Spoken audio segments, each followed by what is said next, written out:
దేవతల మీద నమ్మకం నీకుండి ప్రార్థన చేస్తే దేవతలు పలుకుతారు. అసలు విశ్వాసము నీకు లేకపోతే కలడు కలండనుడు వాడు కలడో లేడు సంశయాత్మ వినశ్యతి.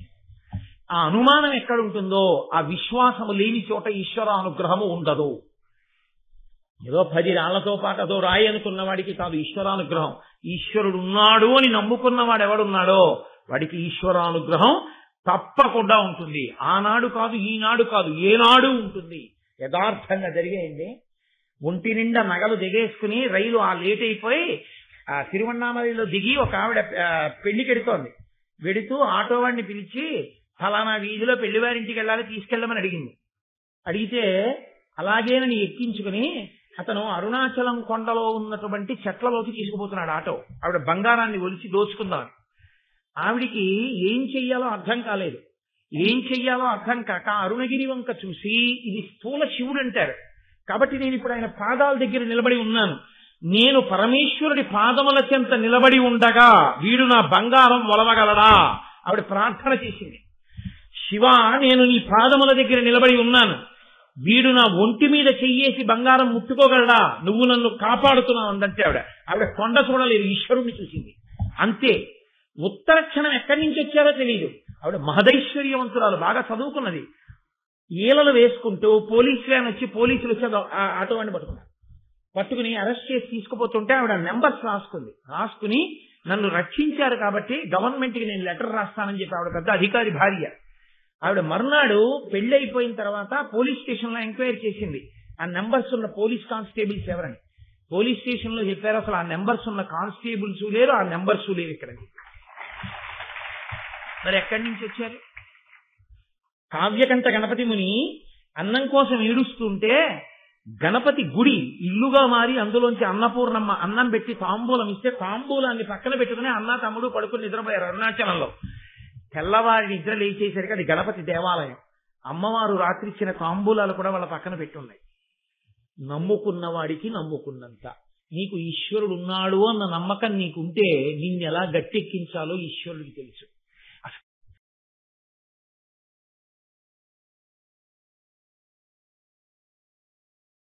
గరుత్మంతుని యొక్క ఆవిర్భావము తర్వాత, ఆయన జన్మించిన తరువాత ఆయన వేగాన్ని చూసి దేవతలు, ఋషులు మరొక అగ్నిహోత్రం అనుకుని ప్రళయకాలంలో ఉదయించేటటువంటి ఆ అగ్నిహోత్రం ఎలా ఉంటుందో, దాని గమన వేగం ఎలా ఉంటుందో, అలా ఉన్నటువంటి ఆ గరుత్మంతుని యొక్క స్థితిని చూసి వాళ్ళందరూ అగ్ని సూక్తాలతో ప్రార్థన చేస్తే ఆయన ఆకాశంలో ఒక్కసారి తిరిగి వచ్చి తల్లి అయినటువంటి వినత పాదములకు నమస్కరించి నిలబడినటువంటి స్థితి దగ్గర నేను ప్రసంగాన్ని ఆపి ఉన్నాను.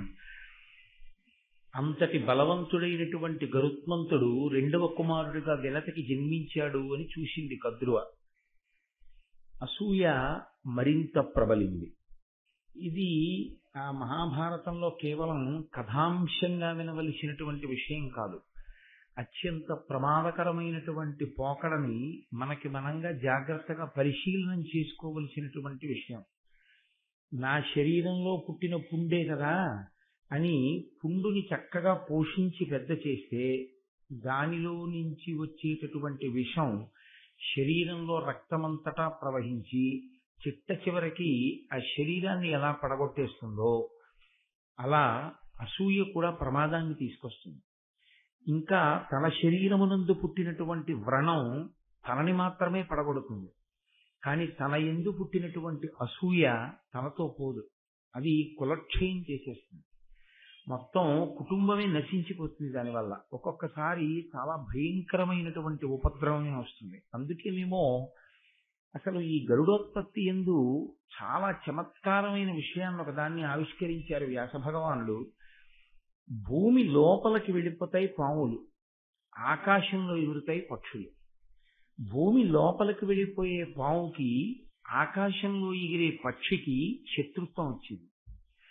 అంటే 2 పరస్పర విరుద్ధమైనటువంటి ప్రాణులు. ఒకటి ఎంత కిందకెళ్లాలో అంత కిందకెడుతుంది, ఒక దానికి అసలు ఎగరడమే రాదు. పాము ఎగరదు, పాము బిలాన్ని చూసుకుని దాని లోపలికి వెళ్ళిపోతుంది. పక్షికి దిగడం రాదు, పక్షికి ఎగరడమే వచ్చు. దిగడము అంటూ జరిగితే ఏ విశ్రాంతి కోసమో తప్ప దాని పదము ఎప్పుడు పైకి వెళ్ళడమే. పైకి వెళ్ళే ప్రాణులు ఎవరికి జన్మించాయి? ఎవరికి అసూయ లేదో వారికి పైకి వెళ్ళే ప్రాణులు జన్మించారు. అంటే దేవతాంశ సంభూతులు జన్మించారు. ఎవరికి అసూయ కడుపులో ఉన్నదో అప్పటికి ప్రకటనము కాకపోయినా అది లోపల రగులుకుంటోంది. అసలు అసూయ అన్నది లేకపోతే ఒకరికి ఏదో మంచి జరిగింది అనేటప్పటికి ఎలా ఉద్భుతమైంది? ఉంటే కదా పెరగడం అన్నది. అంతకుముందు అటువంటి వికారము లోపల లేకపోతే వినతకి జరిగిన మేలు చూసి కద్రువ అసూయని వ్యక్తం చెయ్యవలసిన అవసరం లేదు. అది వ్యక్తమైంది వినత యొక్క కోరికని చూసి. అసలు ఆ వ్యక్తము కావడం అనే పరిస్థితి లేకుండా ఉండడం ఎప్పుడు సంభవమై ఉండేది? ఆమెకి అసూయ లేకపోతే. అసూయ అంటూ ఉండడం పాములకు తల్లి కావడమే. అంటే కిందకి వెళ్ళిపోయేటటువంటి ప్రాణులకు జననం. ఇక్కడ పాము అనబడేటటువంటి దాన్ని దేవతాపరంగా కానీ, కుండలినీ శక్తిగా కానీ, శ్రీ విద్యాపరంగా కానీ, లేకపోతే ఈశ్వరుని యొక్క ఆభరణ విశేషంగా కానీ అన్వయం చేసేటటువంటి పరిస్థితిలో చూడకూడదు. అది కిందకి వెళ్ళిపోయేటటువంటిది, విషతుల్యమైనటువంటిది, 10 మంది చూసి భయపడేది, అసహ్యించుకునేటటువంటి ప్రాణిగా మాత్రమే పరిగణింపబడవలసి ఉంటుంది. కాబట్టి అధోముఖమైనటువంటి చలనము కలిగినది పాము. అసలు ఎన్నడూ లేచి నిలబడడం కానీ ఎగరడం కానీ తెలియదు. అటువంటివి కొన్ని వేలు పుట్టాయి కద్రువకి. ఇద్దరే పుట్టారు.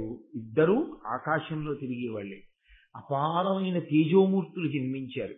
దేని వలన జన్మించారు అంటే అసూయ అనేటటువంటిది లేకుండా ఉండడమే చాలా ప్రధానం. ఇదే రాబో కాలంలో మహాభారత కథని కూడా నిర్ణయం చేసింది. అందుకే ఆదిపర్వంలో ఈ అమృతాపహరణము అనేటటువంటి ఘట్టము, గరుడోత్పత్తి ఏదైతే ఉందో అదే మిగిలినటువంటి భారత కథకంతటికీ కూడా సూచనగా ఉంటుంది. గాంధారి యందు ఈ అసూయా విశేషం ఉంది. ఈ అసూయా విశేషం ఉన్నటువంటి గాంధారికి పుట్టిన వాళ్ళు 9. ఈ అసూయ లేని కుంతి మాద్రికి పుట్టిన వాళ్ళు 5. వాళ్ళ 5 దేవతాంశ సంభూతులు. వీళ్ళు 9 కలిపురుషునికి సంబంధించినటువంటి ప్రకోపాలు. అందుకే ఆ 5 మీద వాళ్ళెప్పుడూ అసూయతోటే జీవించారు. ఆ 5 అసూయని పోగొట్టే ప్రయత్నం ఎన్నడూ చెయ్యలేదు ధృతరాష్ట్రుడు, ఎన్నడూ చెయ్యలేదు గాంధారి. త్రికరణ శుద్ధిగా చెయ్యలేదు. చెయ్యనటువంటి కారణం చేతనే మీకు ఎదరెదర మహాభారతంలో ధృతరాష్ట్రుని యొక్క జీవన స్థితి ఎలా ఉంటుంది అన్నది మీకు అర్థం అవుతుంది. అదే కట్టి కుడిపేసింది. 9 కొడుకులున్న గాంధారికి చిట్ట చివర ఒక్క కుమారుడు కూడా మిగలలేదు. 5 కుమారులు ఉన్నటువంటి పాండురాజుకి 5 కుమారులు మిగిలారు. ఎక్కడ ధర్మం ఉంటుందో, ఎక్కడ అసూయ లేకుండా ఉంటుందో అక్కడ దేవతాశక్తులు నిలబడతాయి. మనిషి జీవితంలో అత్యంత ప్రధానంగా పరిశీలించుకోవలసినటువంటి విశేషం ఏదైనా ఉంటే అసూయే. ఎందుకో తెలుసా అండి? మీరు ప్రయత్నపూర్వకంగా పరిశీలనం కోసమని చెప్పి ప్రయత్నం చెయ్యవలసింది మహాభారత కథని అధ్యయనం చేయడం చేత, శ్రవణం చేయడం చేత అసూయాది గుణములను తొలగుతోసుకోవడానికి చేసే ప్రయత్నం. అసూయని పొంది ఉండడానికి ఎక్కడ శిక్షణ పొందక్కర్లేదు. అసూయని పొంది ఉండడానికి పుస్తకాలు ఏమీ చదువుకోక్కర్లేదు. అసూయని కలిగి ఉండడానికి గురువుగారి పాదములు పట్టుకోవలసిన అవసరం ఏమి ఉండదు. అది తనంత తానుగా ప్రబలుతుంది. అందున మీరు చూడండి, చాలా చిన్నతనంలో ప్రారంభమైపోతుంది కొంతమందికి. ఇది జీవుడు ఎప్పటి నుంచో కోట్ల జన్మలుగా తెచ్చుకుంటున్నటువంటి లక్షణం. ఇది ఎంతవరకు వెళ్ళిపోతుందంటే తన అన్నదమ్ముల్ని, తన అక్క చెల్లెళ్ళని, తన తల్లిదండ్రుల్ని, తన భార్యని ఎవరిని సమాజంలో అతను ఆదరంతో చూడలేడు. అతను ఎవరిని గౌరవించలేడు. కారణం ఒక్కటే. మీరు అందుకే చూడండి, కొంతమంది మాట్లాడేటప్పుడు మీరు ఎంతటి మహాత్ముల గురించి మాట్లాడండి, వాడా అంటాడండి, ఏకవచన ప్రయోగం చేసేస్తారు. అసలు గౌరవవాచకమైనటువంటి సంబోధన చెయ్యడానికి తగిన వ్యక్తి అన్న వాళ్ళు వాళ్ళ జీవితంలో ఉండరు. అది అవతల వారికి లోపం కాదు. మీరు ఒక మహాత్ముణ్ణి గారు అని పెట్టి సంబోధించలేదనుకోండి, ఆయనకు వచ్చే ఉపద్రవం ఏముంటుంది? ఆయనవి కోరుకున్నవారు కారు. అవన్నీ పరిత్యజించి నిలబడిన మహాపురుషుడైన. కానీ ఆయనని గౌరవించడం చేత మనం ఎదుగుతాం. అంటే మనలో ఒక సంస్కారం ఉన్నది అని గుర్తు. అందుకే పూజ చేశాడు అంటే శాస్త్రం ఎందుకు గౌరవిస్తుందో తెలుసా అండి? మీ శక్తికి కారణమైన వాణ్ణి ఒకండి మీరు గుర్తించి ఆరాధించడం చేత మీలో సుగుణములున్నాయి అని గుర్తు. మీరు ఈశ్వరుణ్ణి పూజ చేశారు అనుకోండి, ఈశ్వరుణ్ణి పూజ చేస్తే ఈశ్వరుడు ప్రీతి చెందుతాడన్నది కాదు అసలు యథార్థానికి సిద్ధాంతం. ఎవడు పూజ చేశాడో వాడు పూజనీయుడవుతున్నాడు అని గుర్తు. అది అసలు యథార్థం. ఒక మహాత్ముడు కనపడినప్పుడు నేను వంగి ఆయన పాదములకు నమస్కరించగలిగాను అనుకోండి, నాలో ఒక మంచి గుణం ఉన్నది, నా యందు పూజనీయమైన లక్షణం ఒకటి ఉన్నది అని గుర్తు. నాకు వినయం ఉంది, వేరొకరిలో ఉన్న మంచి గుణాన్ని నేను గుర్తించగలను. ఆ మంచి గుణాన్ని చూసి నేను ఇంకా ఇంత గొప్ప స్థితిని పొందలేదు, ఎంత సాధన చేస్తే మహానుభావుడు ఆ స్థితిని పొందాడు, అటువంటి వారి ఆశీర్వచనంతో ఎప్పటికైనా నేను ఆ స్థితిని పొందాలి అన్న గౌరవ భావంతో మీరు వంగి నమస్కరించారనుకోండి, ఇప్పుడు మీరు పెరుగుతున్నారు. మీ వినయం, మీ పూజ, మీరు చేసినటువంటి ఆ పూజ్య భావన చేత మీరు పూజనీయులయ్యారు, మీరు గౌరవింపదగిన వారయ్యారు. మీరు నమస్కరిస్తే మీ అబ్బాయి నమస్కరిస్తారు. మీ గురించి ఎప్పుడైనా మాట్లాడవలసి వస్తే పెద్దలైన వారు కనపడితే మా నాన్నగారు ప్రయత్నపూర్వకంగా నేల మీద పడి నమస్కారం చేస్తారంటాడు. ఇంట్లో తండ్రి ప్రతి వారిని వాడు వీడు ఏముందండి పెద్దవాడి పెద్ద విశేషం, వాడికి నమస్కారం ఏంటంటే అన్నారు అనుకోండి మీరు, ఇప్పుడు అవతల వారిలో ఉండేటటువంటి పూజనీయత కించిత్ కూడా క్షీణించదు, ఏమీ క్షీణించదు. ఇప్పుడు మీరన్న మాట ఆయనకి కితాబు కాదు, ఆయన సమర్థతకి అది ఏ విధంగానూ రుజువు కాదు. ఆయన అలాగే ఉంటారు. పూజనీయతని పోగొట్టుకున్నవాడెవరు? ఎవరు అలా మాట్లాడాడో అతనే పోగొట్టుకుంటాడు. అందుకే అసూయ అన్న లక్షణం ఎక్కడుందో అది మెట్లు దింపుతుంది.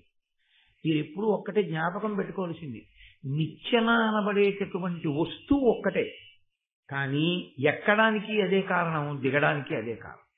దిగడానికి ఓనిచ్చెన, ఎక్కడానికి ఓనిచ్చెన ఉండవు లోకంలో. ఎక్కడానికైనా దిగడానికైనా అదే వేస్తారు. ఎక్కుతారా దిగిపోతారా అన్నది మీ ఇష్టం. మిమ్మల్ని ఈశ్వరుడు సర్వోత్కృష్టమైన మనుష్య జన్మ అన్నది ఒకటి ఇచ్చాడు. అంటే పుడుతూనే ఒక ఎత్తులో నించున్నాడు. ఇప్పుడు దాని నుంచి పశుత్వంలోకి వెళ్ళిపోవచ్చు, నిచ్చెన నుంచి దిగిపోయి. ఇంకా అంతకన్నా పైకెక్కి దేవతల్లోకి వెళ్ళొచ్చు, ఈశ్వరుల్లోనే కలిసిపోవచ్చు. నిచ్చెనని ఎలా వాడుకుంటారన్నది మీ ఇష్టం. మీరు ఎక్కినా దిగినా నిచ్చెన దోషం మాత్రం లేదు. అది ఒడిసి పట్టుకోవడానికి చేసేటటువంటి ప్రయత్నం. అసూయ అన్న గుణం కనపడగానే అయ్య బాబోయ్ ఇది నాతో పోదు, ఇది నన్ను మొత్తం నా వంశాన్ని కూడా క్షయం చేస్తుంది, చాలా ప్రమాదాన్ని తీసుకొస్తుంది. కాబట్టి నేను ప్రయత్నపూర్వకంగా ఈ అసూయ స్థానంలోకి వేరొక దాన్ని తీసుకురావాలి. దేన్ని తీసుకురావాలి? మీరు చాలా జాగ్రత్తగా పరిశీలన చేయవలసి ఉంటుంది. అసూయ కలగడానికి కారణం ఏంటి? ఆయన మీకన్నా గొప్పవాడిగా కనపడడం వల్లనే మీరు అసూయ పొందారు, లేకపోతే అసూయ రాదు. ఇప్పుడు ఆయన గొప్పవాడిగా కనపడడానికి ఏ కారణం వల్ల నిజంగా కనపడ్డాడు? నువ్వు అసూయ కాసేపు పక్కన పెట్టు, పరిశీలన చెయ్యి. లోపల ఒకసారి పరిశీలన చెయ్యాలి. ఆయన ఎందువల్ల గొప్పవాడయ్యాడు? ఏదో ఫలానా విభూతి, ఫలానా కారణం చేత ఆయన గొప్పవాడయ్యాడు. ఆయన క్రమశిక్షణ అటువంటిది, ఆయన సాధన అటువంటిది. శహబాష్. అసూయమాయి ఆయన చేసిన సాధనలో నువ్వు ఎంత సాధన చేయగలవు? ఆయననే ఆదర్శంగా తీసుకుని మనం పైకెక్కగలవా?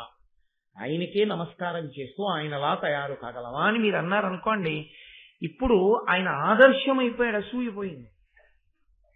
ఇప్పుడు ఆయనకి 10 మాటలు నమస్కరించి ఆయనలా ఉండాలని మీరు చేసే ప్రయత్నం చేత అభ్యున్నత వస్తుంది.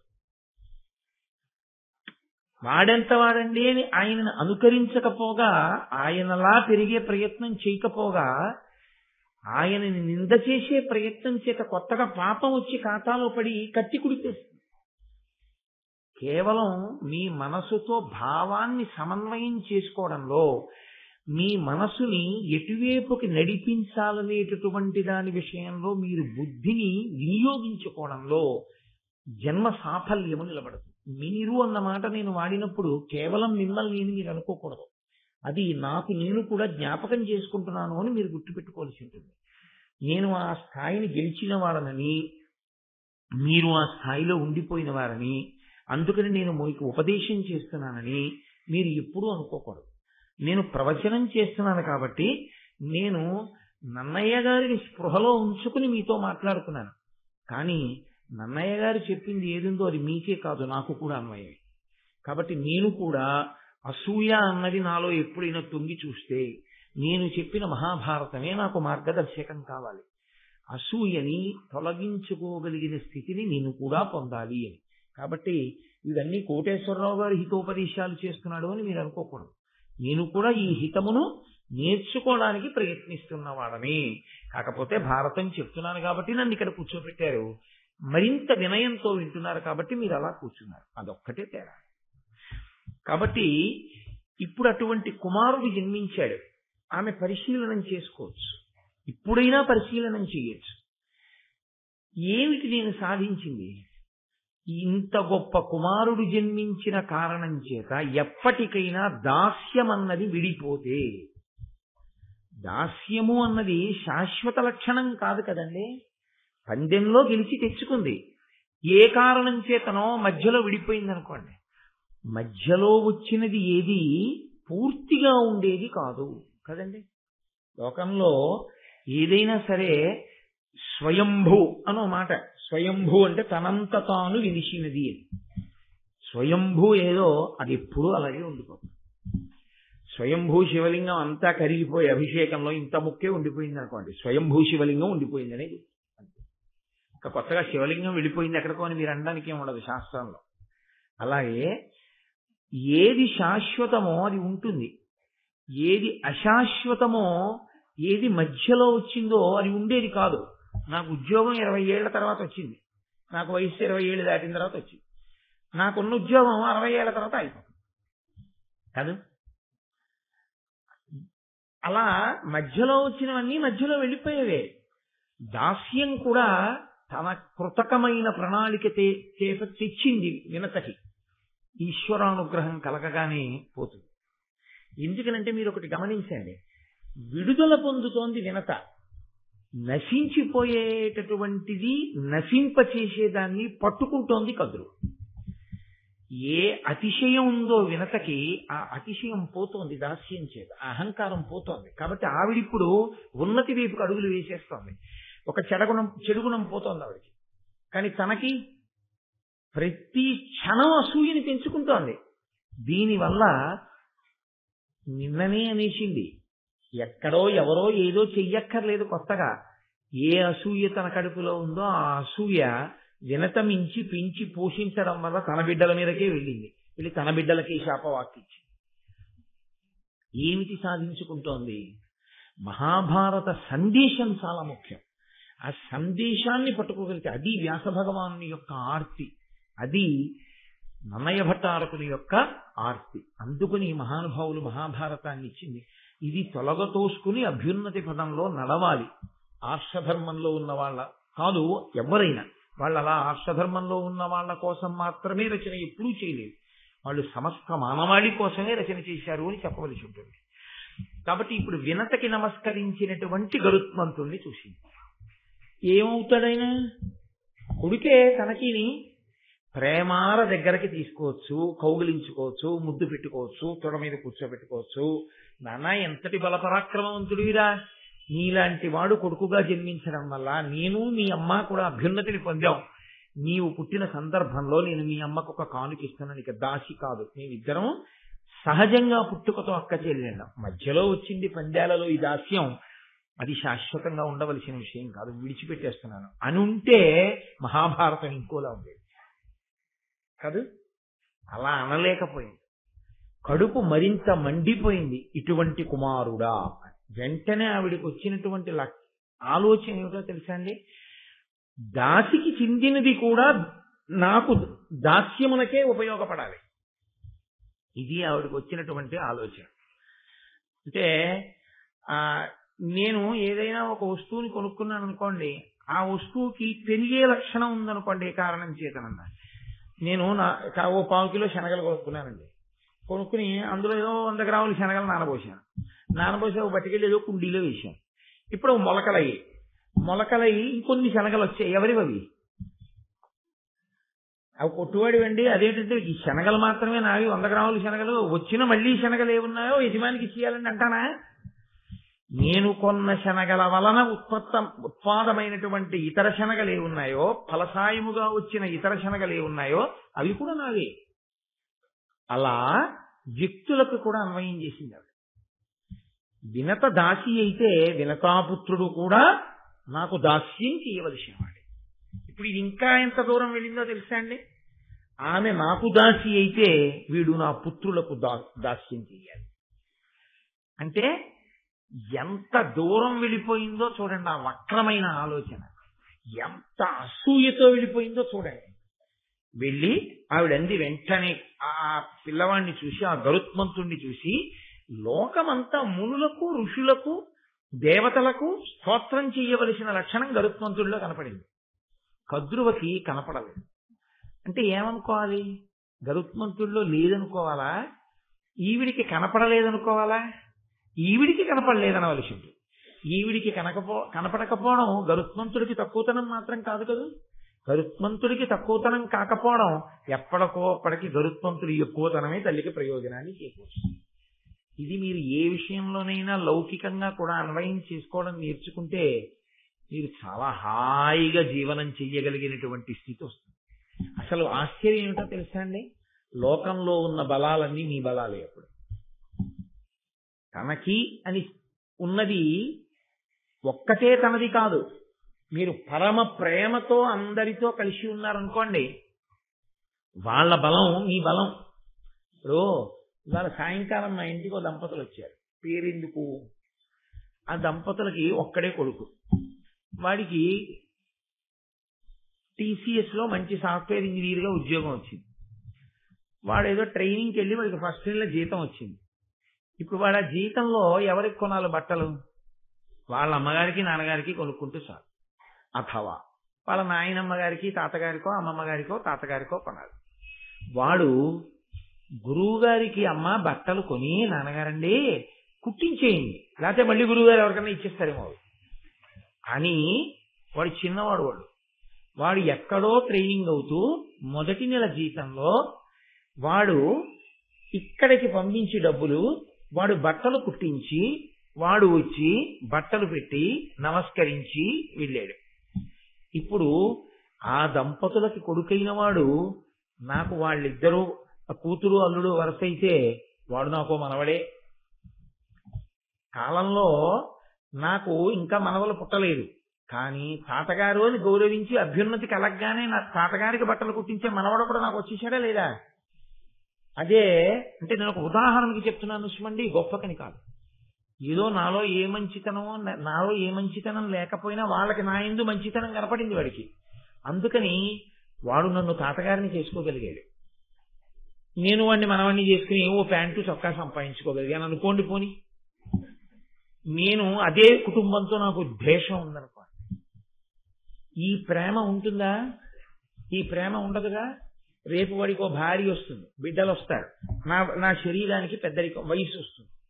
నేను రేపు పొద్దున్న హైదరాబాద్లో దిగాను అనుకోండి, వాడు గబగబా కారు పట్టుకొచ్చి మా ఇల్లు దగ్గరండి, మీరు చెప్పే ఉపన్యాసాలు వేదికి మీరు ప్రశాంతంగా హాయిగా మా ఇంట్లో ఉండండి. ఎక్కడిది అనుబంధం? ఎక్కడిది ప్రేమ? అంటే కేవలం ప్రేమ చేత మీరు అసూయని విడిచిపెట్టగలిగితే లోకంలో ఉన్న వాళ్ళవన్నీ నీవే. ఎందుకో తెలుసా అండి? వాళ్ళు పరమ సంతోషంతో, పరమ ప్రేమతో మీ పక్కకు వచ్చి నిలబడతారు. అదొక్కటి సాధించుకోలేకపోతే జీవితంలో అసూయతో ప్రతి వాళ్ళని దూరం చేయడం నేర్చుకుంటే వారికి ఉన్నవన్నీ మిమ్మల్ని కాల్చేవై కూర్చుంటాయి. అది ఆ చిన్న మెళకువ ఒక్కటి వస్తే చాలు. అది అసూయని పరిచయించడం వల్ల వస్తుంది. నేను 1కి 10 మాటలు దాన్ని ఎందుకు అన్ని మాటలు చెప్తావు అని అనుకోకండి. నా తాపత్రయం వల్ల ఏంటంటే అసలు యథార్థానికి అసలు ఈ ఘట్టాలని యథార్థంగా వినవలసిన వాళ్ళు ఎవరో తెలుసా అండి? చిన్నపిల్లలకి చెప్పాలి ఈ ఘట్టాలని. వాళ్ళు జీవితంలో వృద్ధిలోకి రావలసిన వాళ్ళు పాడైపోకుండా, చీడాకు పట్టకుండా, వాళ్ళకి అసూయ యొక్క ఆ గర్హనీయమైన స్థితిని బోధ చేయడానికి మహాభారతాన్ని ఆధారంగా చెప్పాలి. కానీ ఇవాళ మన వ్యవస్థ ఎక్కడ విఫలమైందంటే మనం ఇంత పరమోత్కృష్టమైన విషయాలను తీసుకెళ్లి పిల్లలకి పాఠ్యాంశంగా అందించడంలో డిజాస్టర్స్ ఫెయిల్యూర్ అంటారు ఇంగ్లీష్లో. ఆ స్థితి మనం పొంది ఉన్నాం. దాన్ని ఎవరు మార్చగలరో వారు దాని గురించి ఆలోచించవలసి ఉంటుంది. కాబట్టి ఇప్పుడు కద్రువ వినతకి నమస్కరించినటువంటి గరుత్మంతుణ్ణి చూసంది, తడయక మ్రొక్కియున్న వినతాసుతునప్పుడు చూచి ఆత్మలో నిడుగడ చేయుచుం కడు సహింపక కద్రువ వాణి పిలిచి, నా కొడుకులు నెల్ల నెత్తుకొని కృమ్మరుచుండుము, ఏమి పంచినన్ మడవక చేయుమీ పని, సమర్పణ చేసే ప్రభుత్వం ఏర్పడన్. స్పష్టంగా చెప్పేస్తున్నారు నన్నయ్య గారు. ఆయన అంటున్నారు, కడు సహింపక, ఆ గరుత్మంతుని యొక్క వైభవాన్ని జీర్ణం చేసుకోలేక ఇంకో మంచి పనివాడు దొరికాడు అని అనుకుని ఆవిడంది, తడయక మ్రొక్కియున్న వినతాసుకున్నప్పుడు చూచి, అమ్మకి నమస్కారం చేస్తున్నాడు, అప్పుడే పుట్టాడు ఆయన, ఇంకా ఆయనకి లోకం తెలియదు అని అనుకోవలసి ఉంటుంది. కానీ కారణజన్ముడు కాబట్టి ఆ స్థితిని పొందాడు. ఆ పిల్లవాడిని పిలిచింది, ఆత్మలో నిడుగడ చేయుచుం కడు సహింపక కద్రువ వాణి పిలిచి, నా కొడుకుల నెల్ల నెత్తుకుని కృమ్మరచుండవా. ఇది ఒక్కొక్క రకంగా చాలా బాధగానే ఉంటుంది. ఆవిడికి పాపం పసిపిల్లాడు ఉంటాడు. ఇంటి పని పిల్ల అయితే, ఇంటి పని మనిషి అయితే ఆవిడికి పిల్లలు ఉండరండి. వాడు అమ్మ ఎప్పుడు వస్తుంది, పాలు ఎప్పుడు వస్తుందని ఇస్తుందని వాడు ఏడుస్తుంటాడు. పిల్లాడితో చేసుకోలేకపోతున్నాను, కొంచెం బట్టలు ఉతికెళ్ళిపోని యజమానురాలంటుంది. ఏమి తన పిల్లవాడు ఎలాంటి వాడో ఆవిడ పిల్లవాడు అలాంటి వాడు కాడు. పోన్లేవే, సాయంకాలం ఇప్పుడు నీకు ఓపికన్నప్పుడు చేసి పెట్టు, లేకపోతే ఈ ఒక్క 6 నెలలు నీకు నాకు కూడా ఈ స్థితి నుంచి బయటకు వచ్చే వరకు ఇంకొకరిని కూడా పెట్టుకుంటాడు అని అనలేని తన కళ్ళజోడులో అవతల వారి కష్టాన్ని చూడలేకపోతుంది. అది అప్పుడేమి, అప్పుడు ఇప్పుడు ఎప్పుడు కనపడుతుంది. కాబట్టి కద్రువంది, నా పిల్లల్ని నీ వీపు మీద ఎత్తుకుని ఆడిస్తూ ఉంది, అలా తిప్పుతూ ఉంది ఆకాశం. ఏమిటి ఆవిడ బాధ? అంత వేగంగా తిరగలవు కదూ, నీ బలం ఎందుకు పనికి రావాలంటే నా పిల్లల్ని ఆడించడానికి పనికి, అంతే, అంతకన్నా ఇంకెందుకు పనికి రాకూడదు సుమా. అది అన్నమాట తాపత్రయం. చూడండి, బాగా తెలివైన వాడిని చదువుకోకుండా చేయడం, ఇలాంటివి ఎలా ఉంటాయో ఈ పనులు కూడా అలాగే ఉంటాయి. ఇంతకన్నా పైశాచికత్వం ఏముంటుందండి లోకంలో? అసూయ అన్నది పెరిగితే ఎంత పైశాచికత్వం వైపుకు వెళ్ళిపోతుందో చూడండి. అని ఏమి పంచినన్మడవక చేయుము ఈ పని. నువ్వు పిల్లల్ని మోసి తిప్పి తీసుకొచ్చి అక్కడ వదిలేసి నువ్వు వేరే పని మీద వెళ్ళిపోతావేమో. ఏమో ఇంత బలం ఉన్నవాడు ఏదైనా చదువుకోవడానికి బయలుదేరితే, దీంతో పాటు అస్త్ర విద్య నేర్చుకుంటే, అది ఆవిడ భయం. వాళ్ళని అలా తిప్పి తీసుకొచ్చి కూర్చోబెట్టి నువ్వు వెళ్ళిపోవడం కాదు, 1000 మంది పిల్లలు ఎవరు ఏ పని చెప్పినా నోరెత్తకుండా చేస్తూ ఉండు. 1000 మంది అన్నాక వాళ్ళ కోరికలు తక్కువ ఉంటాయా? వాడు ఆ పుస్తకం పట్టరా అంటాడు, చేసేవాడు దొరకాలి కానండి లోకంలో. తమోగుణం పెరిగిపోవడానికి అంతకన్నా లక్షణం ఇంకోటి ఉండదు. అప్పుడప్పుడు నా చేతిలో పుస్తకం కూడా అందేసుకుంటూ ఉంటే నేను అదే అంటుంటాను, కొన్నాళ్ళకి నాకు రాసరికం వచ్చేస్తుందండి, అలా అన్ని కూర్చేసుకోకండి, ఆమన్యం పోయి అసలు వినయంగా బతకడం పోతుంది నాకు ఇహ అని. అది ఇంకోటి చేసేవాడు మీకు దొరకాలి, కానీ అడుగడుగునా మీకు చేసి పెడుతున్నారు అనుకోండి, కుర్చీలోంచి లేచి కదిలి వస్తువు తీసుకోవడం కూడా మీ స్థితికి తక్కువతనంగా మీకు అనిపిస్తుంది కాదు. ఆ స్థితిని గెలవగలిగిన వాడైతే 10 మందికి పనికొచ్చేవాడు తప్ప, ఇది నేను చేయడమా అనుకున్నవాడు దేనికి పనికొస్తాడు? సేవ చేయడానికి. మహాత్ములు ఆ కోణంలో ఆలోచించారు. గాంధీ గారి దగ్గరికి రాజేంద్ర ప్రసాద్ గారు వెళ్ళి సబర్మతి ఆశ్రమంలో కలుసుకుని, నేను ఏమైనా సేవ చేయాలనుకుంటున్నాను, ఏం చేయనని అడిగారు. దాట్ కేమ్ ది రిప్లై అంటారు. అలా గాంధీ గారు వెంటనే రాజేంద్ర ప్రసాద్ గారికి అప్పచెప్పిన పని ఏమిటో తెలుసా అండి? ఆశ్రమంలో కుష్ఠరోగులు ఉన్నారు, కుష్ఠరోగులకు పాయిఖానా ఉంది. ఆ రోజుల్లో ఇప్పుడున్నటువంటి వ్యవస్థ కాదు. నువ్వు ప్రతిరోజు కుష్ఠరోగుల యొక్క పాయిఖానాలోకి వెళ్ళి వాళ్ళు విసర్జించినటువంటి మలాన్నంతటిని ఎత్తి దూరంగా వేస్తుండా సేవ చేయాలి. పరమ సంతోషం. ఆయన వెంటనే ప్రారంభం చేశాడు ఆ పని. సేవ చేయడానికి పదవులు అక్కర్లేదు, సేవ చేయడానికి ఇంకేమీ అక్కర్లేదు. సేవ చెయ్యాలన్న తలంపు నీకుంటే చాలు. సేవ చేయడానికి టికెట్లు కొనుక్కోక్కర్లేదు, ఆర్జిత సేవలన్న పేరే అక్కర్లేదు. వెంకటాచలం వెళ్ళి సేవ చేయడానికి డబ్బులు ఉండాలా? వెంకటరమణుడు మాడవీధుల్లో తిరుగుతున్నప్పుడు నువ్వు జాగ్రత్తగా ఆయనతో పాటుగా గోవిందనామం చెప్పుకుంటూ తిరుగు చాలు. 7 కొండలు గోవిందనామం చెప్తూ ఎక్కు చాలు.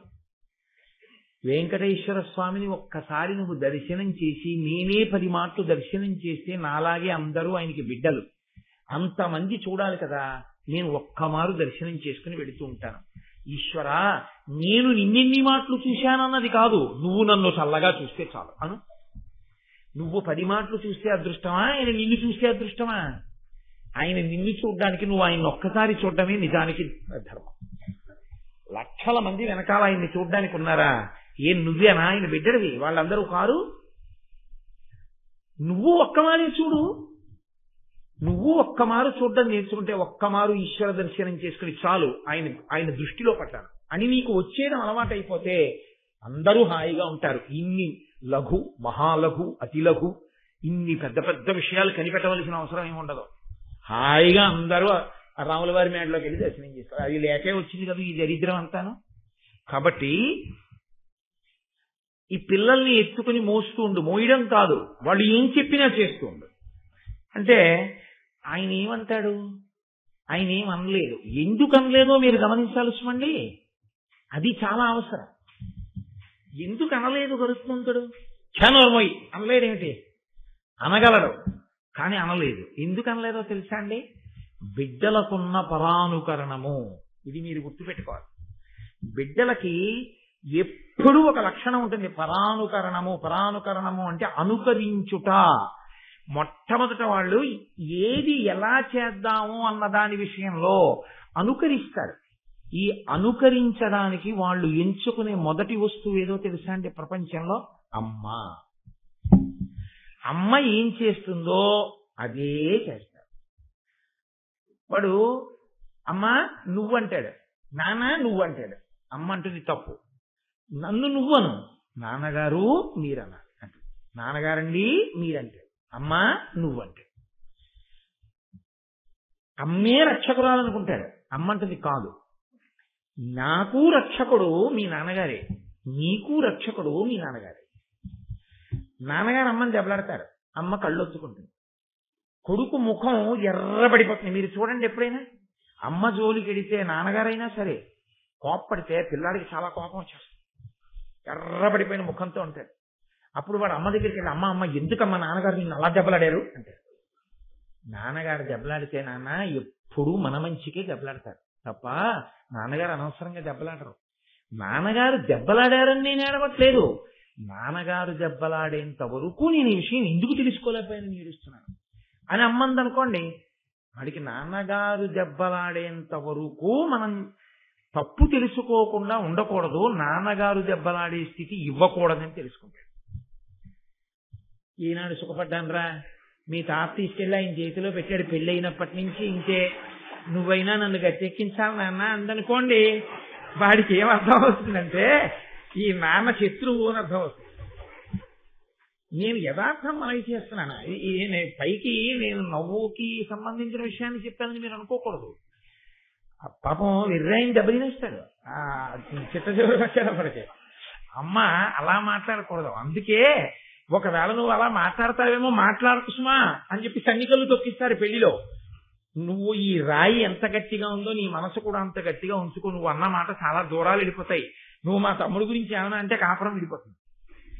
మా నాన్న గురించి ఏమైనా అన్నావో రేపు పొద్దున్న నేను మా నాన్నగారు ముఖం చూసుకోవడం మానేసామంటే ఇంకంతకన్నా అన్యాయమైన విషయం ఉండదు. కొన్ని నువ్వు కొత్తగా సంసారంలోకి వస్తున్నావు, బాగా ఒడిసి పట్టుకోసుమా అని సన్నికలు తొక్కిస్తారు.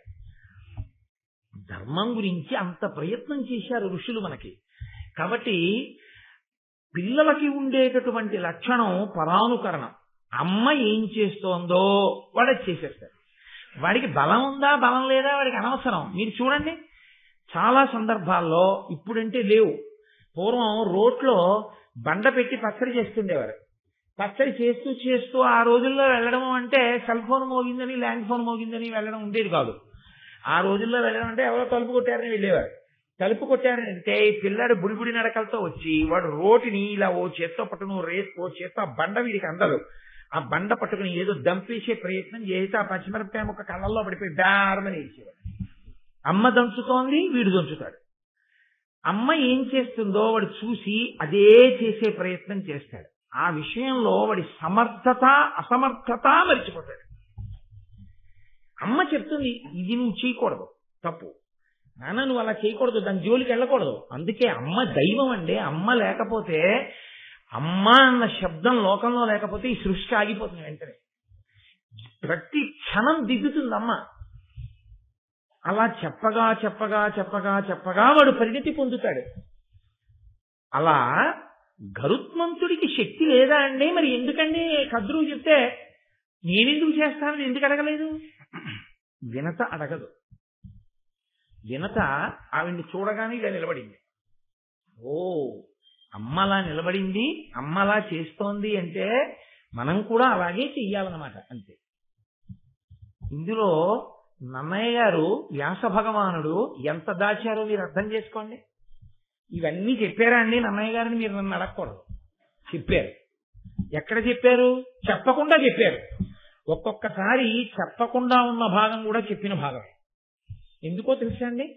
నేను ఇప్పుడు వాక్య నిర్మాణం చేసి మీతో మాట్లాడుతున్నప్పుడు నా ఊపిరి అయిపోయే వరకు వాక్య నిర్మాణం చేసి మళ్ళీ ఊపిరి కొరకు ఊపిరి తీసుకునేటప్పుడు మధ్యలో ఒకసారి ఆగుతాను. ఇది ఇప్పుడు ఆగలా, మళ్ళీ ఊపిరి తీసుకుని వాక్య నిర్మాణం చేస్తాను. కోటేశ్వరరావు గారు చెప్పిన ఉపన్యాసం అనగా ఆ మధ్యలో ఉన్న ఖాళీలు తీసివేయవలను అంటారండి మీరు. ఇదంతా కూడా ఉపన్యాసమే కాదు. అలాగే అమ్మని అనుకరించుట అన్న మాట గురించి నన్నయ్య గారు ఎక్కడ చెప్పారని అనకూడదు. అంత బలం ఉన్నవాడు కద్రువు చెప్తే చేశాడు అంటే వినత చేసింది కాబట్టి చేశాడు. అంత బలాన్ని మరిచిపోయేటట్టుగా ఎందుకు చేశాడు అంటే అమ్మయే ప్రధానమైన అనుకరణకి ఆదర్శంగా స్వీకరింపబడింది కాబట్టి. లోకంలో ఉన్న తల్లులందరికీ పరాకు చెప్తున్నారు నన్నయ్య గారు. లోకంలో తల్లులందరికీ పరాకు చెప్తున్నారు వ్యాస భగవానుడు. ఈ సమాజంలో ఉత్తమ పుత్రుడు తయారవుతున్నాడు అంటే కారణం తల్లియే. అందుకే గర్భాలయమే అది ఆలయం. అది ఆమె వలన తయారవుతాడు. మహాపురుషుడు తయారవ్వాలంటే ఆవిడ వలనే. తల్లి అన్న ఒక్క మాట ఎంతంత దూరమో వెళ్ళిపోయి మహాపురుషులు తయారయ్యారు. శివాజీకి చిన్నతనంలో నేర్పింది తల్లి. ధర్మము, సనాతన ధర్మము అన్న మాట మీద గౌరవం నేర్పింది. స్త్రీ అంటే ఏమిటో గౌరవం నేర్పింది. తరువాతి కాలంలో శివాజీ మహమ్మదీయ స్త్రీలు తనకి ఖైదీలుగా దొరికితే పరమ పవిత్రంగా వాళ్ళని వెంటనే పరదాలతో మూసేసిన పల్లకీలలో కూర్చోబెట్టి శత్రువులకు అప్పచెప్పేశాడు తప్ప కనీసం కన్నెత్తి కూడా ఎన్నడూ పరస్త్రీని చూడలేదు. ఎక్కడి నుంచి వచ్చింది శివాజీకి ఆ శక్తి? తల్లి బోధలోంచి వచ్చింది. అమ్మ చిన్నతనంలో చెప్పినటువంటి మాట ఏదుందో అదే పిల్లవాడిని తరువాతి కాలంలో తీర్చిదిద్దుతుంది. వాడి సమర్థత మర్చిపోయినా అక్కడే, వాడిలో లేని సమర్థత ఉత్పన్నమైన అక్కడే వస్తుంది. అసలు సంస్కారం అనేటటువంటిది అంతా అక్కడే ప్రారంభం అవుతుంది. కాబట్టి అంత గొప్ప విషయాన్ని ప్రతిపాదన చేస్తున్నారు. ఇప్పుడు గరుత్మంతుడు ఆపన్నగ ముఖ్యుల తన వీపున పెట్టుకుని పరచి విపినములు మహాద్వీపములు గిరులు అఖిల దిశాపాలపురములు చూపే చనవరలకు. ఈ పావులన్నింటినీ వీపు మీద ఎక్కించుకునేవాడు. ఆయనకి 1000 పావులు లెక్క. ఈ 1000 పావుల్ని వీపు మీద ఎక్కించుకుని రండి మిమ్మల్ని అలా తిప్పుకొస్తాననేవాడు. ఈ తిప్పు రావడం అనేటటువంటి మాట ఉంది చూశారు. ఇదో చాలా చమత్కారమైన మాట వస్తుందండి. కాసేపు పిల్లాడిని అలా తిప్పి తీసుకురావే పనుంది అంటే, ఎవరో వచ్చి ఇంట్లో మాట్లాడుతున్నారు అనుకోండి, పిల్లాడు అలా చేస్తున్నాడు అనుకోండి, వెంటనే కాసేపు పిల్లాడిని అలా తోటలో తిప్పి తీసుకురావే, వీళ్ళతో మాట్లాడి పంపించేస్తాడు. ఈ దిక్కుమాలను తిప్పి తీసుకురావడం, ఈ దిక్కుమాలను తిరగడం అన్న అలవాటు ఉండి చూశారు. ఇది పనున్నా లేకపోయినా రోడ్ల మీద తిరగడం అలవాటు అవ్వడం వల్ల ఇన్ని ప్రమాదాలు. అసలు నిజంగా అంత తిరగడానికి సమయం ఎక్కడుందండి? ఎంత వాంగ్మయం, ఎంత సాహిత్యం, ఎన్ని పుస్తకాలు, ఎంత చదువు, ఇన్ని పుస్తకాలు చదివినా, ఎన్ని విన్నా, ఎన్ని చూస్తున్నా, అబ్బా ఏమి ఆనందం, ఎంత సంతోషం అనుకున్ననాడు వెళ్ళరా ఫలానా చోటికన్నా కూడా ఎందుకండి అనవసరంగా తిరుగుడు, వద్దండి కూర్చుని చదువుకుంటాను కాసేపు అంటాడు. అసలు కూర్చుని చదువుకోవడం అనేటటువంటి అలవాటు ఎప్పుడు పోయిందో అప్పుడే ఈ ప్రారంభ కర్మ అంతా వచ్చింది. చదువు అన్న శబ్దం బోరు కొట్టేస్తోందండి. How to kill the time అంటాడు. You need not kill the time, time kills you and day comes. మనం టైంని కిల్ చేసేది ఏంటి? టైమే కిల్ చేస్తుంది. కిల్ చేయగలిగిందే టైము. అక్కర్లేని మాటలన్నీ వచ్చేస్తాయి దాంట్లోంచి. కాబట్టి అదిగో తిప్పుకురా అంటే అప్పటి నుంచి ఇప్పటి వరకు ఇవే లక్షణాలు నడుస్తున్నాయి మహాభారతంలో ఉన్నవే. అందుకని పాపం ఆయన తిప్పడం అంటే ఏదో పక్క సందులోనూ ఆ తోటలోనూ తిరిగేంత తక్కువ శక్తి కాదయింది. కాబట్టి ఆయన ఏం చేసేవాడంటే వీపున పెట్టుకొని పరచి విపినములు మహాద్వీపములు ఓసారి అలా ఎగిరేదంటే ఓ దండకారణ్యం అయిపోయేది. అక్కడి నుంచి 4 కులపర్వతాల మీదకి ద్వీపాల మీదకి వెళ్ళిపోయేవాడు. గిరులు పెద్ద పెద్ద కొండలు చూపించేసేవాడు. అక్కడి నుంచి దిశాపాలపురములు దిక్పాలకుల యొక్క పురాలు అంటే 8 దిక్కుల చివరలకి తీసుకెళ్లి ఆ దిక్పాలకుల యొక్క పురాలు చూపించి తీసుకొచ్చేస్తుండేవాడు. శివరాత్రి నాడు 5 యాత్రలు 5 క్షేత్రాలు చూపించేస్తామనేది ఉంటుంది చూసారా ప్యాకేజ్. అలా ఇవాళ మిమ్మల్ని నైరుతి దిక్కుకి తీసుకెళ్లి అక్కడ స్థావరం చూపిస్తానని ఓ అరగంటలో అలా వెళ్ళి, అరగంట అంటే తప్పే అయింది, ఒక క్షణంలో 1,00,000 యోజనముల దూరాన్ని క్షణంలో వెళ్ళాడు ఆయన. అలా వెళ్ళి ఇలా వచ్చేసాడు. ఆ పిల్లలందరికీ గరుత్మంతుడు అన్నగారిగా లేదా గరుత్మంతుడు తమ్ముడిగా లభించడం వల్ల వచ్చిన అదృష్టం ఏంటంటే వాళ్ళు భూమిని అంతటినీ చూసేశారు. వాళ్ళు అన్ని చోట్ల వాళ్ళు చూడండి ఏం లేదు 5 పైసలు టికెట్ లేకుండా. అంటే ఫ్రీ కన్వీనియన్స్ చోటు దొరికింది కదా వాళ్ళకి. అందుకని హాయిగా తిరిగి వస్తున్నారు. ఇంకా పిల్లలకి పాడైపోవడానికి ఇంతకన్నా అదృష్టమైన వస్తువు ఇంకోటి లేదు. వాడికి మీరు అక్రమాలినటువంటివి కొనిచ్చేసి పిల్లలు ఏడుస్తున్నాడండి మారాం చేస్తున్నాడండి అందుకు కొనిచ్చేసామండి అని 18, 16 ఏళ్ల వరకో 17 ఏళ్ల వరకో హీరో హోండా ఒకటి కొనిచ్చేస్తే వాడు 90 కిలోమీటర్ల స్పీడ్ లో ఇలా భుజాలు ముడుచుకుని స్పాండలైటిస్ పేషెంట్ లా వెళ్ళిపోవడానికి అలవాటు పడిపోతే ఏదో ఒకనాడు ఇంటెన్సివ్ కేర్ యూనిట్ లో తెలిపోతాడు. పాపం తల్లిదండ్రులు నోరు మొయ్యి, నేను 40 ఏళ్లకి తొక్కాను మోటార్ సైకిల్, నీకెందుకు ఇవ్వను, నడు కాలినడకల వెళ్ళడం అలవాటు చేసుకో, లేకపోతే పెరగవలసిన వయస్సు సైకిల్ తొక్కు, నీకు వ్యాయామం. మోటార్ సైకిల్ ఏంటి నీకు ఇవ్వను. నీకు తెలుసా మహాపురుషులు ఈ దేశంలో ఎంత కష్టపడి పీకొచ్చారో? ఒకానొకప్పుడు లాల్ బహదూర్ శాస్త్రి గారిని కాశ్మీర్ వెళ్ళమని జవహర్లాల్ నెహ్రూ గారు పిలిచి చెప్తే ఆయన తడబడుతుంటే, ఏం శాస్త్రిజీ భయపడుతున్నారా కాశ్మీర్ వెళ్ళడానికి? అక్కడంతా అల్లరిగా ఉందని ఎందుకు భయపడుతున్నారు వెళ్ళడానికి? ఏం అలా తటపటాయిస్తున్నారు అని అడిగితే, నేను వెళ్ళలేక కాదు, కాశ్మీర్లో చలి తట్టుకోవడానికి కావలసిన స్వెట్టర్ లేదు నాకని చెప్పాడు. అటువంటి మంత్రులు పరిపాలించిన దేశం, అటువంటి మహానుభావులరా, అటువంటి మహాపురుషులు పరిపాలించినటువంటి నేల. లాల్ బహదూర్ శాస్త్రి గారు ప్రధానమంత్రి చేసిన కాలంలో వాళ్ళ పిల్లలు వీధిలోకి వెళ్ళి బస్ స్టాప్ దగ్గర నిలబడి బస్సులో వెళ్ళి చదువుకున్నారు తప్ప అఫీషియల్ కార్ ఎక్కి ప్రధానమంత్రి కారులో పిల్లలు వెళ్ళి చదువుకోవాలి. మన దరిద్రం ఏమిటంటే లాల్ బహదూర్ శాస్త్రి గారి గురించి ఎక్కడా పిల్లలకి చెప్పుకునే స్థితి మనకి లేకపోవడం వల్ల. అటువంటి మహాపురుషులు పుట్టిన భూమి.